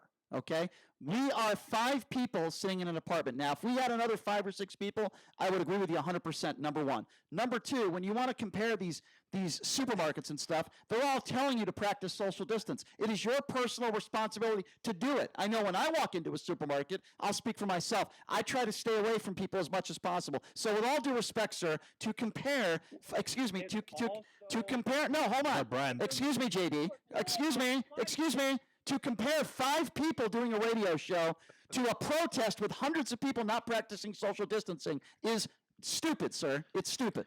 Not according to your logic, because what are you talking about? I just gave you my logic. It doesn't though jive with the other things that you say. Well, name me one thing that doesn't jive with what I've said. Go. It's a great call. One thing. Okay. So you've said that anybody that gets with more than 6 feet, they are careless and they need to go to jail. No, never said that. Of people in a protest. Never said that. You're being hundreds of people in a completely protest. idiotic. I never said that. It's a protest. But the question is, when you. That's right. That's a good point. So idiotic. By that, the Chinese restaurant. One person infected the entire Chinese restaurant in that Mayor Carolyn Goodman interview. The diagram that Anderson Cooper put together. So by that logic, one of us could go to the grocery store, get the virus, and infect 1,000 people. So by that logic, the one person can infect 1,000 people. Then 2 people should be too many. First of all, to hang out with. 10 people is an arbitrary number. That's first of all, the people which I do agree with. I think it's totally overblown. First of all, the people that I was talking about that were committing involuntary manslaughter are those in the droves of hundreds or maybe thousands. That was specifically what I was talking about. I wasn't talking about a couple people in a supermarket that not be within 6 feet, even though they should be. I was specifically talking about these idiots with their Trump signs that are not practicing social distancing. Not 3 people, not 4 people, hundreds, if not thousands, not practicing social distancing. That's exactly what I was talking about, sir. Get the wax out of your Trumpy ears, take your Donald Trump knee pads off, and then you can call us again. When did he mention Donald Trump at all? I'm mentioning it. Why? I'm mentioning it. Because he's defending... you want me to answer your question? Because you're assuming that someone who wants the economy open defends Donald Trump? No, you can answer the question for me. That's fine. I will. I think that's why you're mentioning him, because you assume that anyone who wants to open the economy is a Donald Trump fan. I know you think a lot of things. We don't always agree. You also think that hydroxychloroquine is a Lord and Savior. I know I never once. Again, just like you said, now you're mischaracterizing what I've never once ever said that ever once in my life. I want some type of cure, some type of therapy, or some type of thing that can reduce the viral load and reduce the symptoms for those that are sick. If it's hydroxychloroquine and azithromycin, fantastic. The fact that Donald Trump touted it means nothing. I don't care if it's remdesivir, as long as there is something in place to prevent people from getting sick and overloading the hospitals, which I believe there is something now. Then I'm great. We got to take a few more calls. I don't think hydroxychloroquine is my Lord and Savior. Let's go to Barbara. Barbara, you're next up on the Vegas Take. Go ahead. Hey, what's up, Barbara? Hi. Okay, so I have 2 questions. One is, I thought the social distancing and us being inside of our homes for all this time was to flatten the curve. Is it to flatten the curve or totally get rid of the curve? Well, the narrative has changed. So the first conversation was 15 days to stop the spread, and then it was flatten the curve, and now it is eradicate the virus or let's wait till we get a vaccine. There's the goalposts have been changed by specific members of left-wing media, and that's a very valid point, and that is taking place as we speak. It was also for mitigation, by the way, too. Mitigation was the reason why we actually had shelter-in-place orders around the country. It's pretty simple, and I'm going to say it in I'm just going to answer your question in as easiest terms as I can, in layman's terms, and that is this. If you're practicing social distancing, no matter where you are, there's a less chance that you will get the virus. And we want as few people as possible to get the virus and, God forbid, die. It's as simple as that. 257-5396 is the number to call. Let's go to Ron the Patriot. Ron the Patriot is next on the Vegas Take. Go ahead, Ron. Hey, what's up, Ron? How are you? Good morning, man. Hey, Brian, let me ask you a question. You said you went to the hospital twice over the weekend, right? Yes, I did. Where's the worst place you can go to possibly catch this virus? Sure, I'll gladly answer your question. I went to a hospital that has gotten A+ grades for cleanliness and A+. And hold on, let me finish. You got to let me finish. You got to let me finish. You have I wasn't done. You have to let me pot him down. Pot him down. Pot him down. Pot him down. You don't get to talk until I finish my answer, Ron the Patriot. Okay. One of the let me be very clear on this. One of the worst places that you could go to, in my personal opinion, right now, is a protest where people are not practicing social distancing. Even though it's outside. People, it can pass whether you're outside or inside. One of the chances of it passing outside are significantly smaller than it is inside, Brian. Okay, well, significantly smaller. He asked me, find me a place inside right now that has gatherings of thousands of people. You couldn't. There's a reason for that. He asked me right now, what is one of the most dangerous places you could go to contract this virus? And I would say me being where I was, or being in front of a bunch of protesters, strangers that I don't know, I'll tell you, in close proximity, is one of the most dangerous places. Now, Ron, I will pod you back up, but I wasn't done with my answer yet. Now you can ask me another very intelligent question. Go ahead, Ron. I'm ready, Ron. It takes 5 days to know you got the Gallstone disease. Yes, now, yes, Ron. The scourge. You're sitting with people. Uh-huh. You said you saw people on respirators. Yes, I saw people in quarantine. I'll answer that question too. I'll answer that. All right, pot him down or get rid of him. Get rid of Ron. He's just starting to yell now. He's starting to annoy me. So the people that I saw. I appreciate he listens to all 3 hours. Yeah, that's good. You said that like at 9:05. The people that I saw that had the virus were you couldn't even get within 30 feet of them with a glass window. You couldn't get anywhere near those people. So Ron is obviously very ignorant. Thank you, Ron. Appreciate the call. Thank you, Ron. Thank you, Ron. Appreciate the phone call, buddy. I do like the continuous chiming in of Ron there over the phone. Yeah, I'll tell you a place, an enclosed area where there were thousands of people. We'll call it CES. Early January, Las Vegas. There was probably 200,000 people collectively from all over the country or from all over the world that traveled to Las Vegas, and it turns out that someone there actually tested positive for the antibody, had the same symptoms as the virus, and this virus has been spreading in Las Vegas at the latest since that point. And if that virus was spread, and I knew a lot of people that were sick in mid-January and late January. I was one of them. I actually went on air, and I said I had bronchitis, if you recall. I missed 4 or 5 days. I had a deep cough down in my chest I've never had before, and this was probably 2 weeks after CES ended. So right now, you have all these different people that probably have contracted the virus in Las Vegas during CES, not just employees of casinos, but also people that actually attended the event. Okay. And did deaths in Clark County go up in January or February or March compared to the last 5 years? The answer is no. So this virus has been most likely running rampant in Las Vegas for 3 or 4 months, probably even before that, because there is also a dermatologist who came out and he had the same symptoms in mid-December, and he got an antibody test that was just released yesterday, and I put the post out there. It has gone absolutely viral. It is exploding. One of our callers actually mentioned that specifically. But what I'm saying is this virus is not as deadly as people think. And it's very likely been spreading like wildfire in Las Vegas for several months. Chris. Okay, so JD, based on what you just told us, shouldn't we be ramping up testing when it comes to antibodies as well as for the virus itself? I absolutely think we should. Honestly, and it's something that needs to be addressed. The only widespread test should be the antibody test. It should not be the standard test. Because there's no reason to test someone for the virus.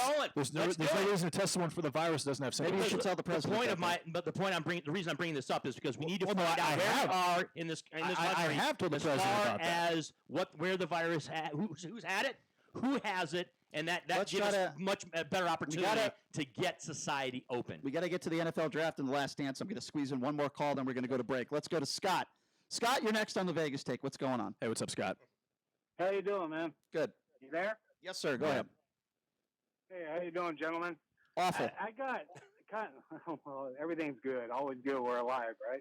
That's true. What's on your mind, Scott? I got on March 22nd during the press conference, Dr. Fauci, a press agent, asked him, "Do you think this virus is going to come back in the fall?" And he said, and I quote, nobody can predict what a virus is going to do.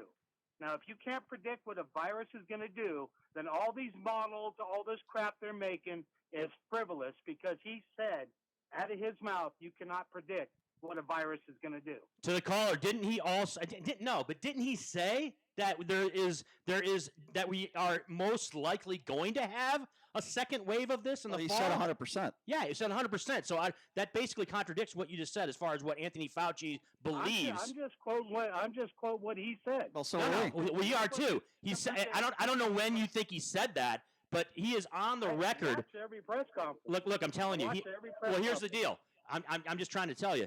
He's on the record saying that this is something that's going to come in a second wave in the fall. That's what his basically his assessment is. Right. I don't really understand. And there are a lot of any other way I can say it. Yeah, and there are a lot of medical experts that would agree with him that there's a good chance. Absolutely. Now, how strong it comes back, that's a different subject, but many people agree that this will come back. All right, we're going to take a quick break. Speaking of coming back, we've got to talk a little NFL draft action, thoughts on The Last Dance, the Chicago Bulls documentary on ESPN. We're going to talk about that next. Take a quick break. We'll be back in 60 seconds. You're listening to The Vegas Take, 101.5 FM, 720 AM, KDAWN.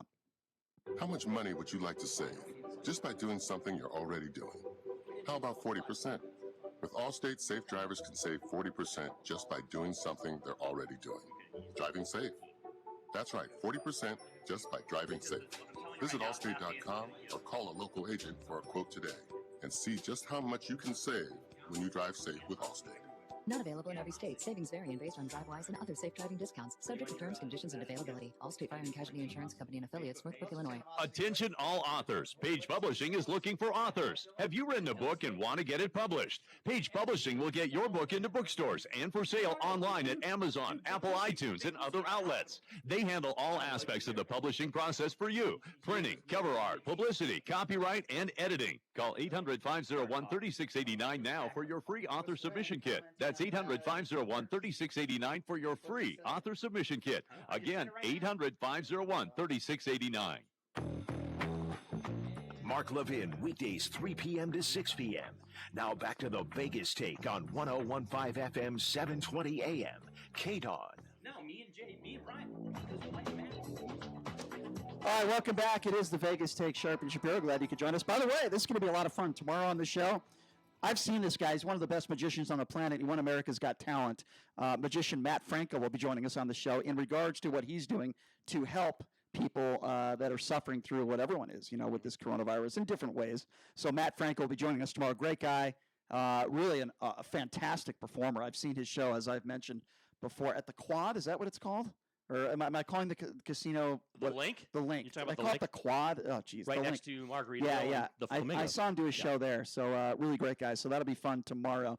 What were your guys' thoughts on the NFL draft? I thought the most interesting thing was somehow the NFL commissioner, Roger Goodell, effed it up and said that the 2020 draft would be in Las Vegas. So he screws that up, and then he starts off by saying it was going to be in Dallas. Somehow he screwed it up twice. So leave it to Roger Goodell to screw up, the big announcement. What he was trying to say, because I guess he doesn't make enough money. What is $100 million a year contract? Was that the Las Vegas NFL draft would be happening in Las Vegas in 2022. That to me, that was the biggest highlight of the whole draft. What did you guys say? It was expected. Look, we use this word a lot, right? Unprecedented. Obviously, how the NFL draft was covered and how we were able to enjoy the NFL draft. But of course, here, guys, right? And JD, from a Las Vegas Raiders perspective, it was cool how they kind of highlighted the city. They put a little bit of a focus on Vegas as far as because obviously the draft was supposed to be here. And then, of course, we got the first ever Las Vegas Raiders pick in the first round, and it ends up being kind of a surprise, guys, right? I mean, JD and Brian, obviously, Ruggs III is a quality wide receiver, one of the better wide receivers on that Alabama team. But there was a couple of guys that I think they thought were going to go in that direction, and they didn't. They end up taking the burner, the speedster. What are you talking about? As far as Ruggs III with the number one pick ever in Las Vegas Raiders history. Yeah, Ruggs is a good pick. He runs a 4.27 40. I'm not sold on his route running ability. He also never faced off against a team's number one corner because you had Jerry Jeudy and Devontae Smith, and you've got a full team of first rounders there, and then Tua Tagovailoa has a big arm too. So we'll see how Derek Carr works. But I thought it was very interesting that 55 million people tuned in to this digital NFL draft. That means that sports is not on the back is not in the back of people's minds, but it's in the front of people's minds. It's an escape. People are missing sports, and I think that's a great sign as far as how fast sports and how fast Las Vegas will come back. By the way, Seth Davis made a tweet yesterday. You know Seth Davis. He said, I would literally kill for 48 effing hours in Las Vegas. He said that 10 hours ago. There's a lot of people across the country that need that escape right now. And if Vegas can get open, and if we can get this virus, not eradicated, because that's not going to take place, but if we can get this virus under control, which I actually believe it is, in about 80% of the country, then I think Las Vegas can do very, very well relatively quickly because of how pent up the demand is right now. I'll add to the NFL draft goes right into that conversation. I'll add to Seth Davis's comment. I agree with him. I think it would kill if he and many others spent 48 hours in Las Vegas and we open up the Strip right now. I agree with him. I think it would kill. He said he would kill. He would kill well, to he could die. You're right. To spend, actually, the chances are very, very small unless he has a lot of underlying comorbidities, which I'm sure he doesn't. Well, so, Brian, very small. JD just gave us a natural segue maybe into the Last Dance. We want to talk about that the last couple of years. Talked about Vegas, and apparently there's a former NBA star that during episode 3 of The Last Dance had a little discussion about it. And of course, Bill Laimbeer was a big part of the Detroit Pistons. Exactly. And Bill Laimbeer, of course, being the head coach of the Aces, he's been on this show a bunch of times. Just to go back to what you said, I think the first sport that does actually reopen, I actually think it's going to be the PGA Tour because of how things are set up. I think the numbers, absolutely. The numbers are going to be enormous, whether it's the PGA Tour or soccer. I'm just saying, whatever sport it is, the numbers are going to be enormous. They're going to explode. Because what is sports, even without the coronavirus? It's an escape from reality to an extent. It's an escape for some people. But going to The Last Dance, it was somewhat interesting. My favorite part of The Last Dance yesterday, and I've heard it before, but I enjoy it. It's when the Detroit Pistons the Chicago Bulls had finally defeated the Detroit Pistons, and they destroyed them. They shut them out. 4-0, if I'm not mistaken. Swept. And as the Detroit Pistons, there was 9 seconds left on the clock. The clock had stopped. And the Detroit Pistons decided to, led by Bill Laimbeer, not a shocker, decided to walk off the floor without shaking the hands of the Bulls players. And you could see, the most telling thing is I saw how angry Michael Jordan is to this very day, how angry Horace Grant, Michael Jordan, Scottie Pippen, those guys are. The hostility they hold towards Isaiah Thomas and the Pistons, they were showing Jordan a video of Isaiah Thomas today, his explanation of why they didn't shake the hands. And Jordan didn't even want to see the video. He basically said, F you, it's not going to change my mind. I don't want to see the video. Horace Grant called the Detroit Pistons players a bunch of bitches. I think I can say that on the air. You can. The hostility between the Bulls and the Pistons, even years later, a hairless John Paxton, years later, you can see how much the Bulls hate the Pistons. Hey, by the way, it's funny. How sweet was Paxton's jumper? He had, it was nice. He had the sweetest jumper. So that was my favorite part of yesterday. I thought the Rodman thing was very disappointing to me. I thought Rodman was great. They could have gone into a lot more, and they didn't. And that's what I was really. So you are in the camp of Jason Stein, who thought they should have gone into details about what took place in Vegas over 48 hours. What was in the bed? What are you going to talk about? Okay. Listen, hey, what do you think was in the bed? Extracurricular activities. Brian, what do you think was actually? What do you think was actually in that bed with Carmen Electra? Even more important than Carmen Electra, who's very hot, is the fact that he was moments away from killing himself. Okay, they touched on it for a minute or two. He was found with a gun, severely depressed in his car. The police had to find him in that state of mind. And then within 48 hours, he's back in the locker room playing basketball. This is a guy, not just about the women, the Kim Jong-un stuff. I mean, speaking of Kim Jong-un. Do you understand Dennis Rodman's upbringing? His father's name was Philander. I know that. Philander Rodman. Do you know who? He has 47 brothers and sisters. I know. All over the world. Philander. You're not naming your second child. Philander was seriously his dad's name. I mean, the guy. Never get this. I mean, the guy grew up in a crazy. So this family took him in. This Oklahoma family took him in, and helped him through Southeast Oklahoma State. He stopped talking to them for no reason in 2013. I mean, the guy is out of his absolute mind. But what I appreciate about it is how good of an athlete he was, how great of a defender he was. The guy was a consummate teammate. I mean, he did nothing but win. Anyone who got Rodman won. And I really appreciate how, for me, it's supposed to be about Michael Jordan in The Last Dance. I love how unbelievably unique of a player Dennis Rodman, because the guy averaged 5 points a game and 16 boards for 11 years. I love Dennis Rodman as a basketball player. I love how much press he got. I got to ask you both a question. As an unbelievable basketball player. What do you think is the one thing me and Dennis Rodman have in common? And it's not the size of, our genitalia. I know that's what you were going to think. No, seriously. What is the one thing that me and Dennis Rodman have in common? I give you one guess each. You have both worn a wedding dress in public. Not true. Good guess, but not true. JD? I think Brian. was funny, but not true. I think Brian is implying that he had sex with one person that Dennis Rodman did. No, you're not. No. Dennis Rodman's favorite band publicly is Live. Oh, okay. I didn't know that. They are all buddies. You learn something new every day. You didn't learn that. You didn't learn that in the 2 episodes. So you and the worm have bad taste in music.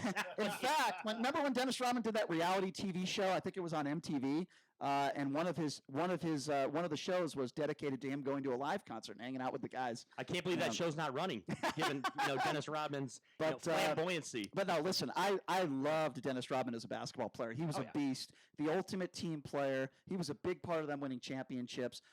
He was a fierce competitor. What I'm trying to say, JD, you're making my point for me, is that they should have done more on Dennis Rodman. I wanted to hear more about. He's such an interesting guy. Well, I thought they did a lot showcasing his basketball achievements and especially as a player. I love that, but I don't want to hear more about his cross-dressing and his relationship, or hanging out with Madonna or Carmen Electra. And right. JD, we relationship all about that both stuff. with Michael Jordan and Phil Jackson. Exactly. Everybody, which is what they. They knew Rodman was so important to the team that Jordan showed up in Vegas in his hotel room and got him out. Michael Jordan did that. I mean, that's unbelievable. I wanted to hear more about that. I wish we had camera phones back then. It would have been so awesome. That is how valuable Dennis Rodman was, and they knew it. Social media, JD, to the team. With Rodman and Brian. Social media, Twitter with Dennis Rodman. And it's kind of funny, like we're missing out. When we have Lambeer on the show, like he kind of downplays Rodman. Rodman was.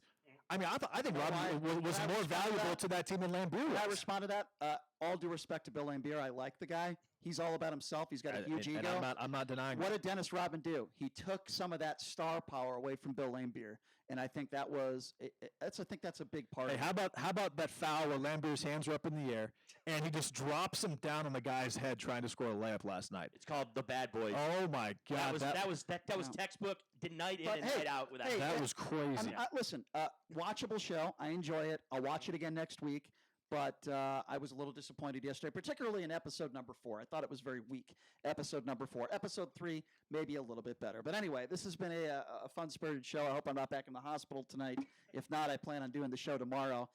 Maybe I can hook up an ISDN line from the ER, and maybe I could do my show out of there. But Chris, good job as always. Tomorrow on the show, good times. We are going to be whenever your face gets red during the show. I know you've done it. Tomorrow on the show, magician Matt Frankel will be joining us. That's certainly going to be a lot of fun, folks. Check us out on Twitter, The Vegas Take. Check us out on YouTube, The Vegas Take YouTube page. Catch you tomorrow, folks. Sean Hannity's coming up next. Have a great afternoon. Your home for Sean Hannity. KDWN Las Vegas, KKLZ HD2 Las Vegas, a Beasley Media Group station.